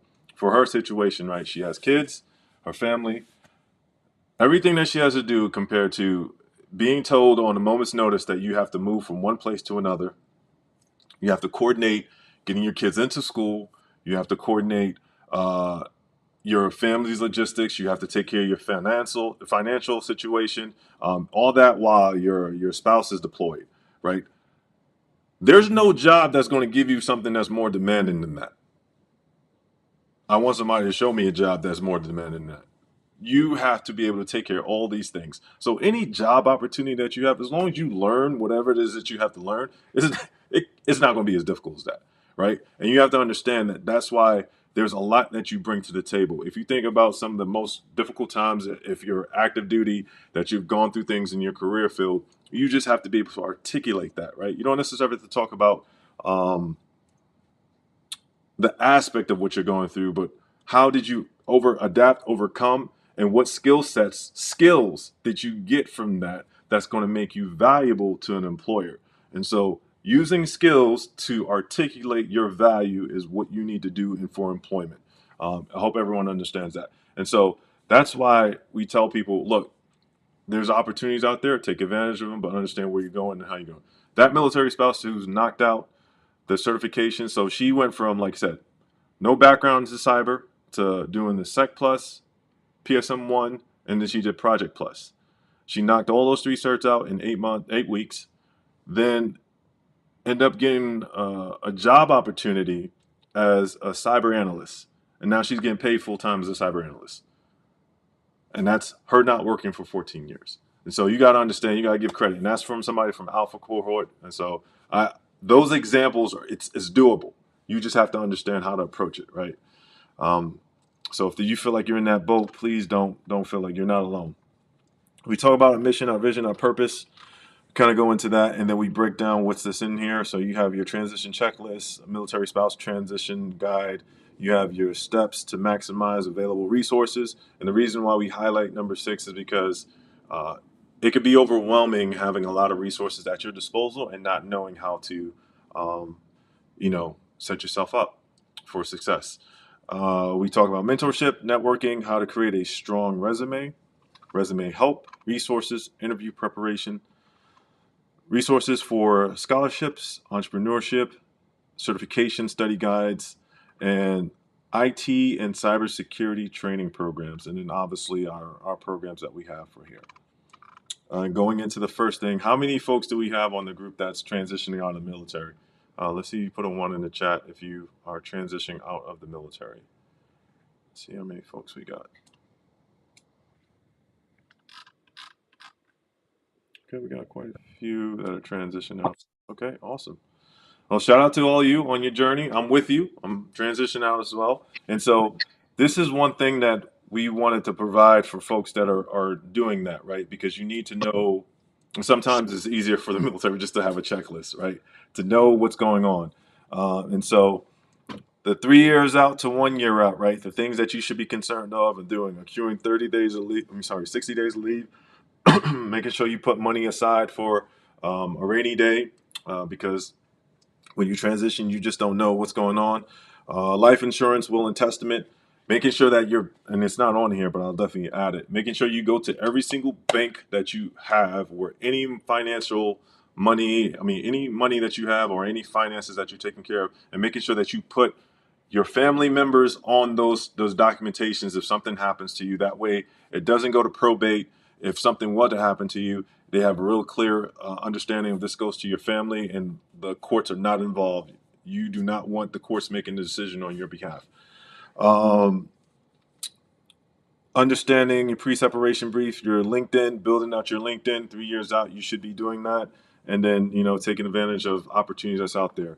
Then goes into 12 months where, you're focusing on what skill bridge that you're going to be doing, taking advantage of the TAP class, looking into VA programs, knocking out any other certifications that you're trying to do as well.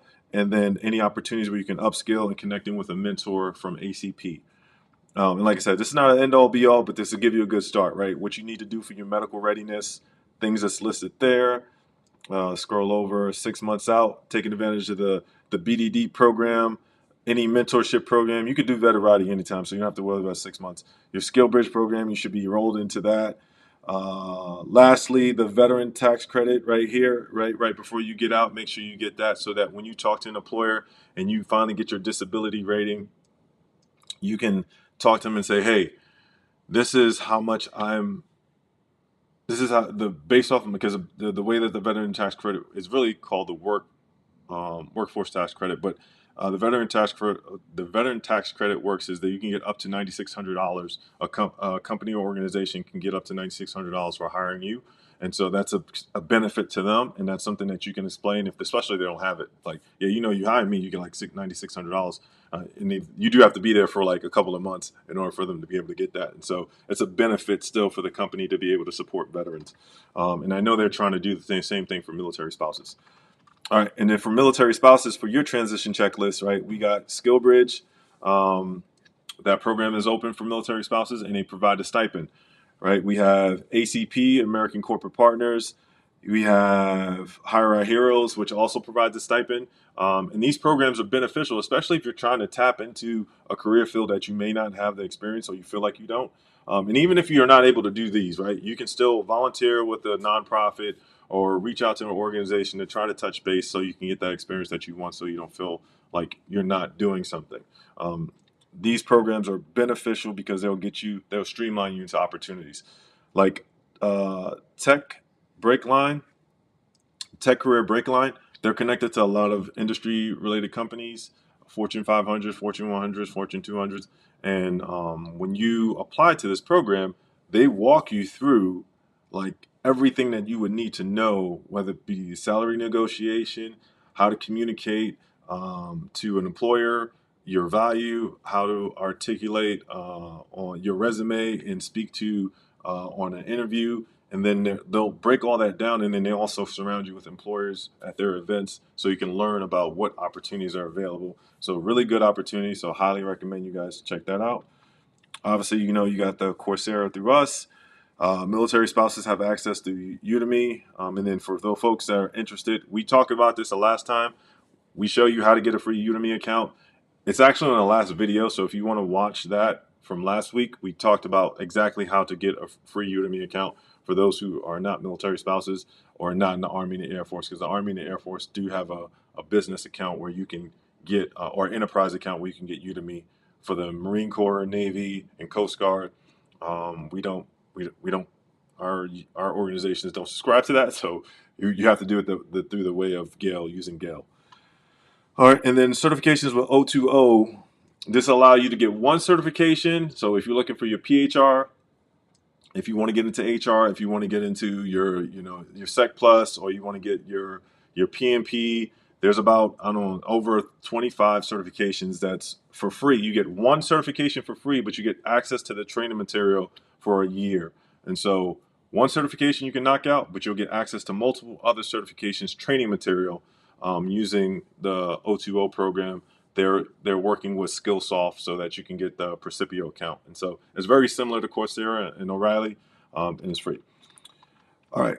We have maximizing the resources available. Reason we put this in here, because we know we have some people that when they see something, they'll sign up for it. Like we have this squirrel syndrome. Oh, I want to do that. I want to do that. Well, I know we got a couple of people in here that want to sign up for like 6 or 7 different things. Where you at? Put a 2 in the chat if that's you. I know it's me. I like to sign up for a lot of stuff. Yeah, there we go. All right, look. Everyone being honest. Yeah. You know, it's kind of hard. When you see a good opportunity, you want to jump on it, and then you forget about you signed up for it. It's like, oh, yeah, I did not sign up for that. I did sign up for that. Let me take advantage of it. So this is a good way to kind of get you to focus, right? So the career field, let's talk about the career field that you want to get into. The first thing that you want to do is you want to figure out what career fields are you interested in. You can take a personality test. You can take My Next Move. There's a lot of different organizations. There's a lot of different database, questionnaire database that can kind of guide you into what career fields may be best for you, suited for you. And once you get a good understanding of that, you can reach out to a program like Veterati, which you can speak to someone in that industry for free. It's a 1-hour call. I'm on Veterati. A lot of people are on Veterati. Typically, I do show what this looks like, but I'm just going to run through this. And you'll reach out to them. So you can reach out to somebody either from a particular organization, or you can reach out to somebody for a particular job set or the skill that they have. And you can ask them the day in the life of what did it take for you to get there? What type of certifications you had? What is your path? What do you recommend? That's going to be extremely helpful, especially if you do that a number of times. That way you can kind of hone in on the career field. After you do that, you should be speaking to at least 2 to 3 coaches a week. Try to. That's a lot, I know, but try to, because it will have a profound effect on your results. As long as you're taking action, act now, you will get some results in your execution. Then once you have a good understanding of what that looks like, you'll probably have a better understanding of what career field you want to get into, and you're closing that knowledge gap. You want to create a targeted resume, and then look at LinkedIn, look at Indeed, look at the different opportunities that are out there, and kind of hone in on that. Then you can reach out to ACP mentors, take advantages. If you know that your chances for my active duty folks, if you know that you are transitioning out of the military, have your spouse sign up for ACP before you go, because the minute that you're out of the military, they do not get their resources dwindle down to like barely nothing. And so veteran military spouses get forgotten about. And that's why a lot of our programs, we specifically make sure we focus on providing opportunities for veteran military spouses, but that's just something for you guys to know. All right. But yeah, you reach out to somebody, ACP, make sure it's in the field that you're interested in. Hopefully in the state, you want to try to get the state that you're from or the state that you're living in. That way you can actually do a meet and greet and connect to their network, because that's really going to help you, right? And so we just talked about speaking to a bunch of different coaches on a career field of your interests, creating a targeted resume based off of jobs that you know in the area of your interest, and then having a 12-month mentor in your same city that's going to help you, or state that's going to help you, maneuver into these opportunities, these roles. And then lastly, the thing that you want to do is participate in monthly networking events.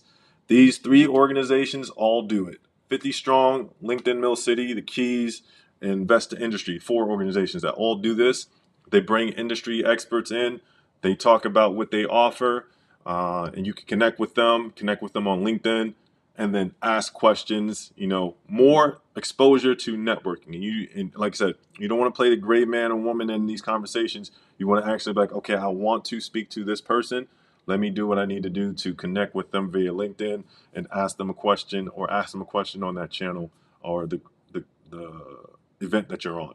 Now, you think about everything that I just said, that refines it down to a really simple 4-step process that you can execute that will increase your chances of getting into whatever opportunity that you're looking for.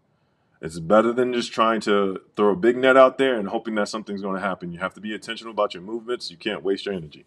Does that make sense? Is that helpful? Can I get a 3 in the chat if that's been helpful, or a 4 if, Jay, you don't know what the hell you're talking about? It's okay if I get some 4s. I'm cool with that. Man, I got a lot of 4s. I'm just joking. Everyone's looking to see if they put a 4 in there. If you look there, you should put a 3 just because I said that. I appreciate it. Oh, I got 1 4. I see you, Chris. I got you. I appreciate it. All right. Mentorship. All right. There's a bunch of different mentorship programs.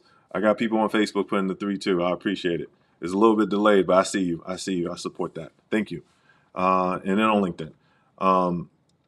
Mentorship. There's a lot of different opportunities out there. I'm not going to beat you in the head about all these different opportunities. Do your due diligence. Find out what they offer and how they differ. I can tell you they all bring value. The ones I typically talk about: USO Pathfinders, the Commit Foundation, Veterati, and ACP. The Commit Foundation provides you with like a white glove approach to transitioning. It's really nice, really awesome. The USO Pathfinders, they have a list of resources and a list of jobs, and they have dedicated people like on a hotline ready to talk to you about whatever it is that you have. Not a lot of people utilize these resources, but like I said, you're one resource away from having an impact on your career. Yeah, I was going to tell a story, but I digress. All right, networking. Networking, like I said, network. Your network is your net worth, right? And that's what I'm pretty sure a lot of you heard that. These are organizations or things that can kind of connect to your network. The social impact on LinkedIn. You can get a free premium LinkedIn account for a year. I know there's a big debate on whether, I think LinkedIn is kind of catched on that, people have been renewing their accounts. People say that, but I'm like on my 4th year. So I'm not sure. But even if it does cost, I will pay the cost for whatever it is. I might apply for the social account later on down the road after I pay for it. But it's well worth it. The connections and the things I've been able to do on LinkedIn and the access to having a premium account is amazing. So you can get a free premium account for military spouses, veterans, transition service members now, especially if you've never used it. And then for those who are like me, repeat offenders, just keep on going at it. You have Portraits for Patriots. This organization takes a free headshot of you. It really does depend on where you are. They try to cover all the 50 states, but I know some people live in like really rural areas. If you live in somewhere like Omaha and like the next town next to you has like one city light, one street light, most likely there is not a photographer in that area that is down with this program. So it's usually people like in areas that are a little bit more densely populated, but they provide you with a free headshot. And you don't pay anything. You just go in there, dress your best, and then you can update your LinkedIn. And if you can't do that, Annabelle just posted in the chat. They do Sector does free AI headshots, which you really can't tell the difference. And it's awesome. You don't need to go anywhere. Just provide your photos that you already have. Here's some other events. Like I said, the same organizations. All right, creating a strong resume. Understand that there is an ATS system. I know some people say, like, granted, there's always someone that has to review it. Now, the difference between this is like the ATS picks up keywords. It's just helping people like kind of narrow down what resumes they need to focus on. However, a person still needs to look at it, and them looking at your resume is going to determine, or how your resume is built is going to determine whether they spend 5 seconds, 10 seconds, or be like, let me look at this candidate and give them a call. So you want to make sure that you tailor a resume. I'm not talking about federal resumes. Federal resumes is a different beast, but I'm talking about just normal resumes for job opportunities in private sector or contracting. Tailor your resume to the job. And I think in the last webinar or orientation, I covered on how to exactly do that. This one I'm not, but I'll probably do it again in the future, and I'll give that information out. But you can definitely watch the recording if you're interested in that. But here's just some things to know. Like, don't do a one-all-fits-all. Like I said, you have to make sure that you actually look at what the requirements are and address those requirements on the resume. Don't use weak verbs. I didn't know the word manager was a weak verb. But if you think about it, every single one in the military that transitions out, what do they put on their resume? I'm a manager. What is a word that everyone puts on there? Manager, right? And so, like, okay, what did you manage, right? And then when you're talking and on an interview and they're asking you questions about, like, what did you do, especially from the military standpoint, we don't know how to talk about ourselves without talking about our team members, our left and right, our battle buddies. And so we're like, yeah, we did this. This is how we did these things. We were able to accomplish that.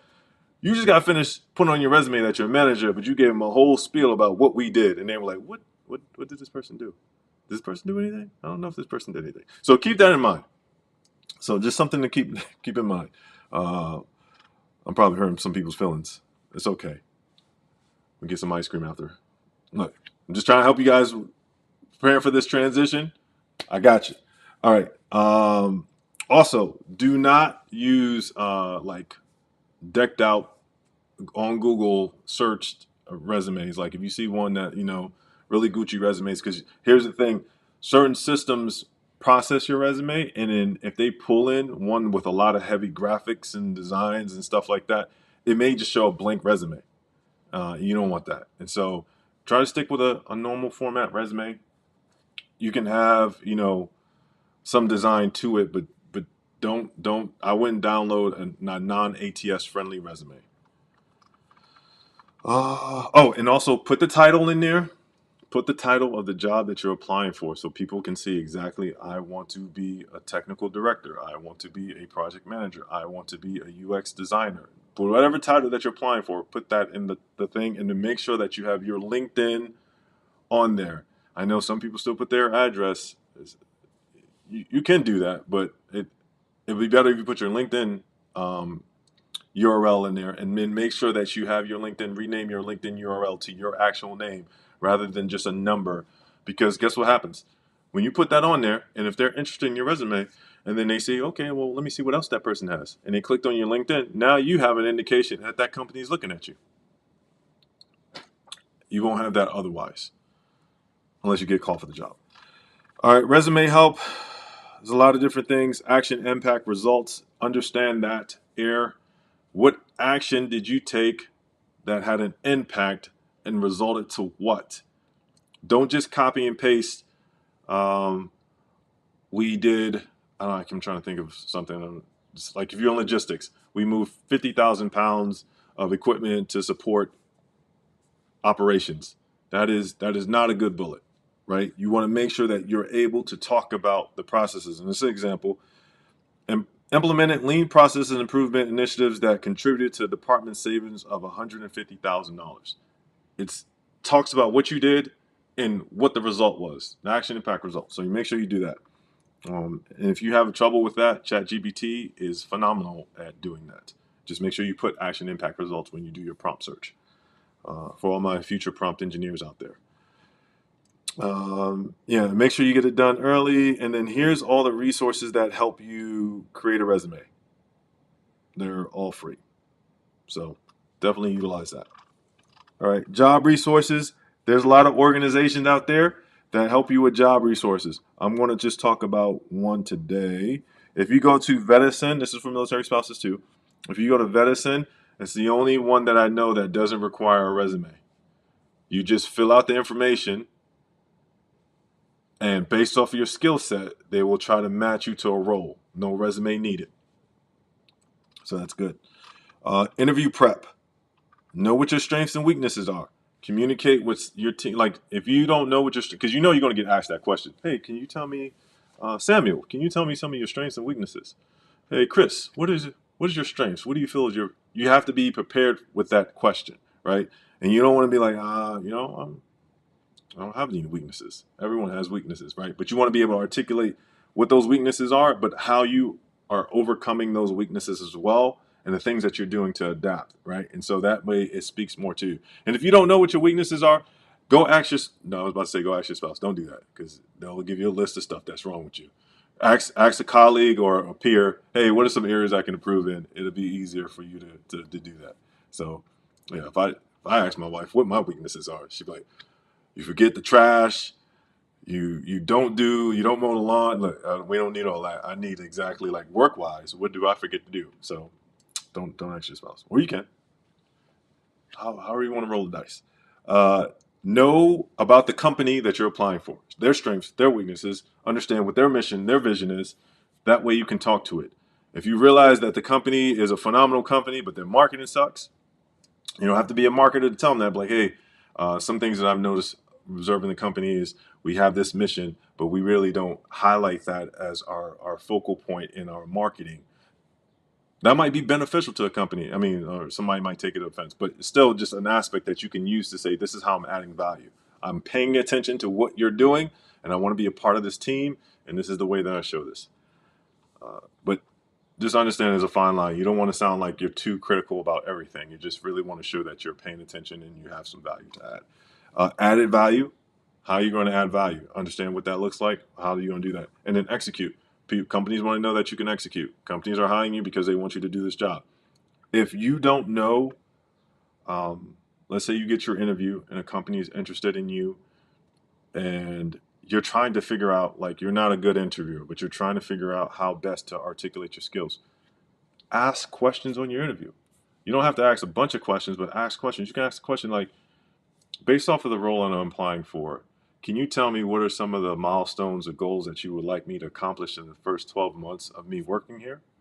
And then let them answer that. Guess what they're going to tell you? What they want to accomplish. Guess what you can talk about the whole rest of the time that you're on this interview? The things that they just told you. That's an easy way to game it. Oh, well, this is how I can do this based off of what they said, right? So just understand that, learn how to maneuver. But if you know that you need help with resumes, and not resumes, your interview, use Canderful. It's a free program. They offer 3 mock interviews. Awesome. They'll critique you, provide you feedback, and get you going. For resumes, I keep on saying resumes. For stays, hotel stays related to job searches, Hilton will pay for 100,000 points, which is a week stay, anything in relation to a job opportunity. So if you're going to a hiring event, if you're going to an interview, or if you have a job opportunity, they will cover a week stay in certain states that you go to. So that's a good opportunity for you and your spouse to take advantage of that. Your spouse can use it. Transition service members can use it. So you can use that as an opportunity to kind of help you find these opportunities. These programs, we probably have to update this. I know some of these programs pay for free dress and suits, and so you would have to check it out, but do your own due diligence on that. Here's some cyber programs, some DoD. This is not for active duty. This is only if you're outside the military. This is like scholarships for service. You get a scholarship for a degree. Doesn't matter if it's associates, bachelor's, or master's, and some PhDs. And to return the services, you get employed, and you just have to work for 3 years. That's really it. You get a full-time job, a job. You get a degree, and you just have to work for 3 years to pay that time back. That's really it. But there's a bunch of programs in here listed.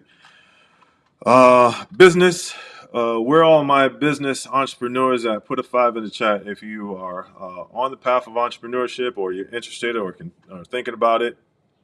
Got a few. Okay, I like to see that. Look, if you're active duty, take advantage of the the military paycheck while you can to figure out other ways to make money. It's a safety net, so definitely utilize that. That's what I've done. We have Act Now Education as a nonprofit. I do have a for-profit, still currently active, right? And so I'm able to take advantage of a lot of opportunities because what the military has afforded me. So here are some programs that provide you with free resources if you're interested in expanding your business. I love business. I love talking about business. Yeah. This is helpful. It's extremely helpful. I started using some of these programs when I first started. I used the Boots to Business programs. I used the Boots to Business Mississippi education program, which provides you with some opportunities for you to get a P&L statement, developing your business plan. A lot of good things that can touch base. SCORE is available to anybody. It's usually located between whatever state that you're in, and they're executives that ran businesses successfully, and they just want to help you excel in certain areas that they have their specialties in. You have VUIs, the Rosie Network, Dog Tag, PenFed, all these Bunker Labs. Bunker Labs is another one where you work with a bunch of businesses. They give you a workspace that you can actually use to kind of build and iron out what your business details is. If you can have a senior business and still utilize these programs. So it's a good program. They're all free. None of them cost any money. Everything on this document is free. So with the exception of one thing, and we'll talk about that. All right, certifications. We'll skip that one. Certifications in IT programs. There's a bunch of programs here. The one that does cost money is Vets in Tech, and the reason is we don't really highlight programs that do cost money, but the reason we put this in here because they'll cover like the Sec Plus, and you'll pay like $10. I mean, you can pay $10 for a certification that they're going to provide you with the actual live instructor, the exam voucher, and the training material, which probably costs close to $3,000 for $10. So yeah, definitely. But these are programs if you're interested in breaking into cyber and IT tech. The rest of them are free, and so you can take advantage of that. Okay, what else we got? Well, that's it. All right, so we pretty much covered down on that. Look, and we did it right in enough time. But you guys already know the Splunk Access and the Coursera Access. If you're looking for our Act Now PowerPoint, you can find that on our Facebook group. If you go into Files, and then you go down to where it says Act Now PowerPoint, and that's just another guide that we have that we use that we sometimes cover. All right, with that being said, we survived my little monologue here. What questions do you guys have? All right, let me close this out. Please feel free to raise your hand or, just throw it in chat. No questions? Oh, it's an easy day. All right. If that information... This is on your website, right? So this is just something we can refer to. Yes, it's on our website. Like it's on our our own LinkedIn. time? Yes, it's on our website. It's on our LinkedIn. You can find it. Yeah, we have it in multiple places. Absolutely. Cool. Good. This was great. Thank you so much. Was that worth it? Was it like, it's okay now? He's like, yeah. Hey, brother. It wasn't that it was not okay earlier. I just I thought that I was on the wrong call or something because I thought I was attending an orientation, but we were it was just different discussion. That's all. No, I know. I'm joking around, man. I'm like, Oh, okay. yeah. All right. I was like, oh man, I don't want to look like this. I'm a sub-narrator. Bad guy. Yeah. No, really, this is I mean, I just filed for unemployment this week. So, I mean, I got to do what I got to do, you know what I mean? So Absolutely. this is super helpful. So, thanks for doing this. Thanks for, you and the rest of the team volunteering your time to do this. Really helpful. So, thank you guys. Absolutely. I appreciate you joining. Oh, yeah, of course. Absolutely. What other questions you guys have? Any other questions? can't see the chat. All right.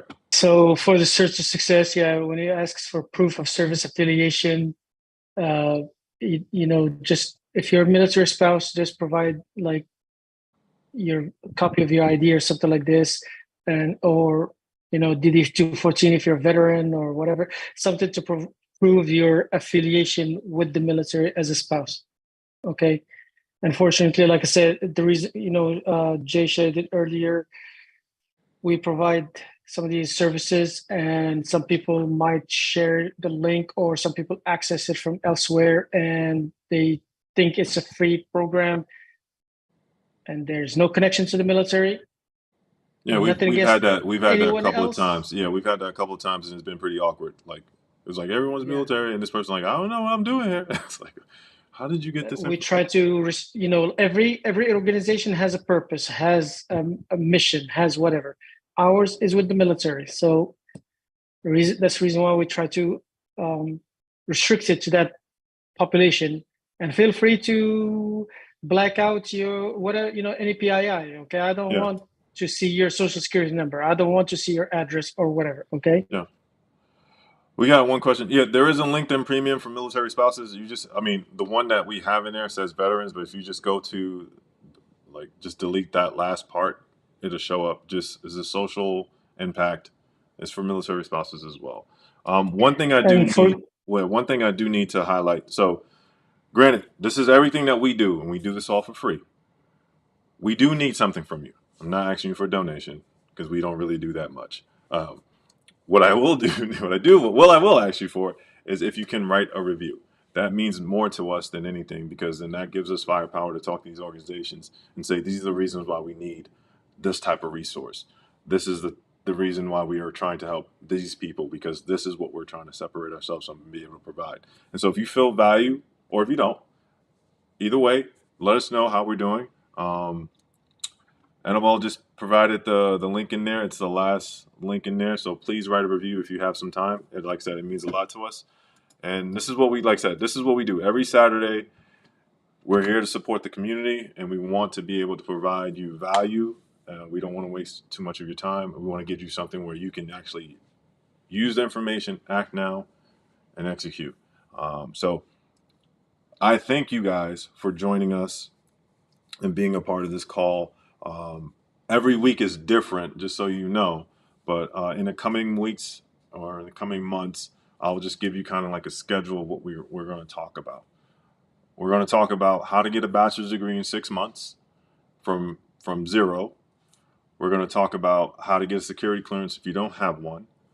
We're going to talk about how to take advantage of Vet Tech, which is a great program. We're going to talk about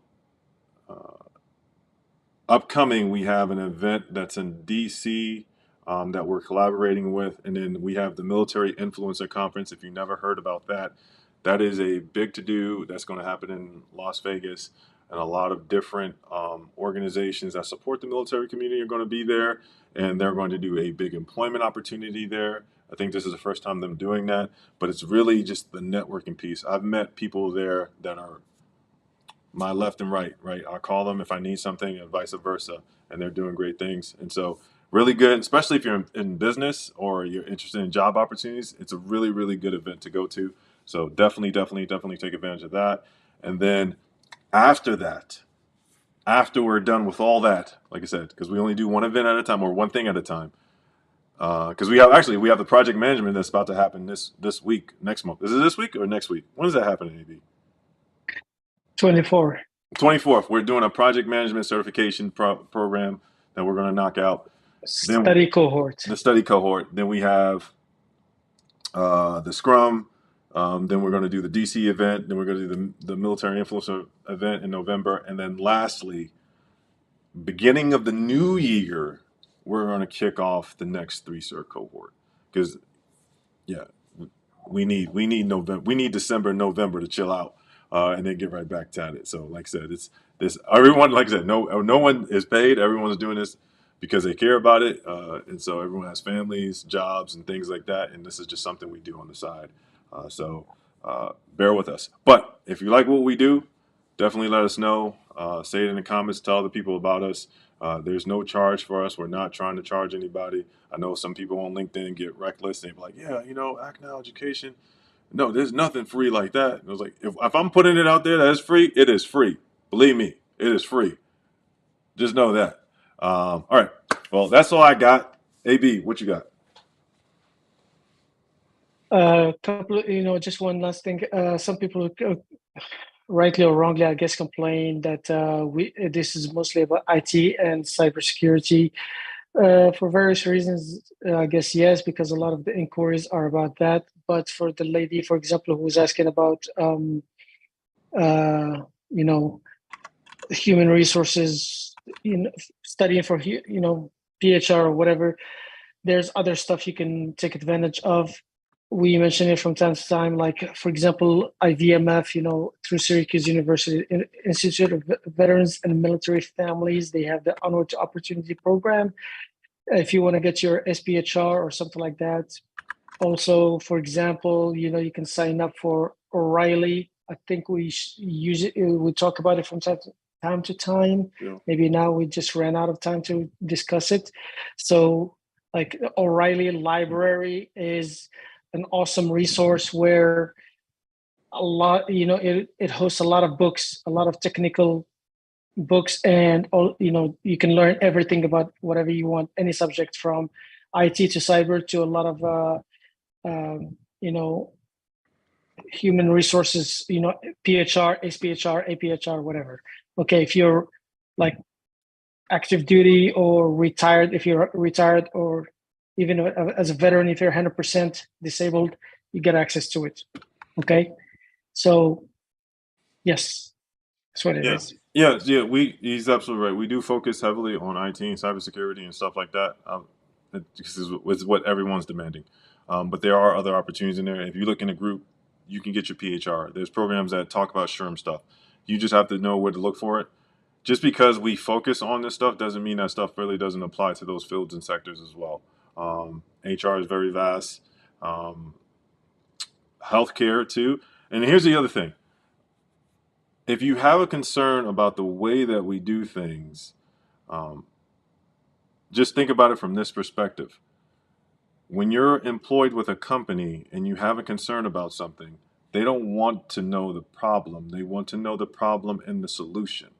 So if you have a concern about how or the lack of something that we have, bring a solution to us. If you know of someone that you can connect with that has to do with medical and they can talk about medical stuff, we do not have a problem with putting that person on Front Street so that they can share that information. These are just based off of the connections that we have, and this is what we're doing. But I can tell you clearly, we don't have a background in medical. Well, most of us don't. We don't have background in like the stuff that we highlight is the stuff that we know. And so, please, this is a community-based organization. Just because my face is here and AB's face is here doesn't mean that this is all we talk about. We open this up to the community. We can drive this however we want. So if you know of people that we should be bringing on to talk about different opportunities, we more than welcome that. That's what we want. And that's the reason why we wanted to make this a community-based organization. We don't want people to feel a certain way about how we put out the information. Does that work? Is that cool? Yeah, Karen, if you want to is that cool tackle for you, also Karen? about if you want to discuss quickly about what the senior chief is asking about the volunteer opportunities, Where's that at? brand ambassadors and all that. Well, hold on. I'm not. In the Is chat. Walter Chat. online? Walter's not online. He was there early. I guess you know. Yeah. So we're rolling out a volunteer opportunity where people can volunteer. It was just taking us some time to kind of get that like laid out because we really want to be able to give you a structure. We have a lot of people that want to volunteer with us, but like I said, we are a community-based organization. So if you want to volunteer with us, it's a lot of work. Like we put in work, like a lot of work. And so we want to be able to give you some things that you can do that may not take up as much of your time. And so we're just kind of like ironing it out. But Walter is our brand ambassador lead. He's kind of creating that so that when you guys want to apply for that, we can give you some tasks that we need. And that's really how we work it. But yeah, it's like I said, it's a lot. It's not. We definitely do need it, and we'll definitely need it for like the MIC, the Military Influencer Conference, and some of the things that we have coming up. But yeah. All right. Well, there goes that. That was a good day. I hope everyone enjoys their Saturday. I appreciate you guys taking the time out to spend 2 hours and 11 minutes with me. You guys can watch this again on the social media channels if you're interested in some of the information or hearing that back. I appreciate and I love this community. Like, honestly, me and the team, this is why we do what we do, because we really want to make an impact and difference rather than just like saying there's a million things wrong with the world. We're not about that. We're about trying to come up with a solution and fix it and attack it. And this just came up from an idea that we can help people in ways that are not being addressed. And so if you feel like this is something that's helpful, please tell others, let them know. You don't have to worry about being charged here. We will ask you to execute. So the application is on you. Application is on us. Execution is on you. All right. Well, with that being said, have a great rest of your weekend. Definitely connect with me on LinkedIn and AB. And I'll stay by to answer a few questions if someone has one. Efren, you have a question? How do we save the chat again? Oh, are you on your phone or a computer? I'm on my desktop. Okay, so your desktop, good deal. On your desktop, you'll see the chat. There's like 3 little dots at the bottom, right next to the smiley face. You'll click on that, and then you'll just press Save Chat.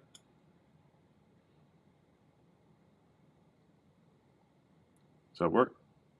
I don't have dots. I have a paper and a smiley face, but I don't see any dots. Let me see if I can make the chat bigger. Here, I'll see if I can share my screen so you can see what I'm talking about. The problem is that only shows up if you enable that in your online profile in the advanced options for you to be able to save the chat. Oh, I don't even know where that is. Sound like me. I was like, oh man, that sounds like a complex problem. I'm like, hold on, let's try to do this. Yeah, I just joined from the browser. I did didn't you? log into an account or anything.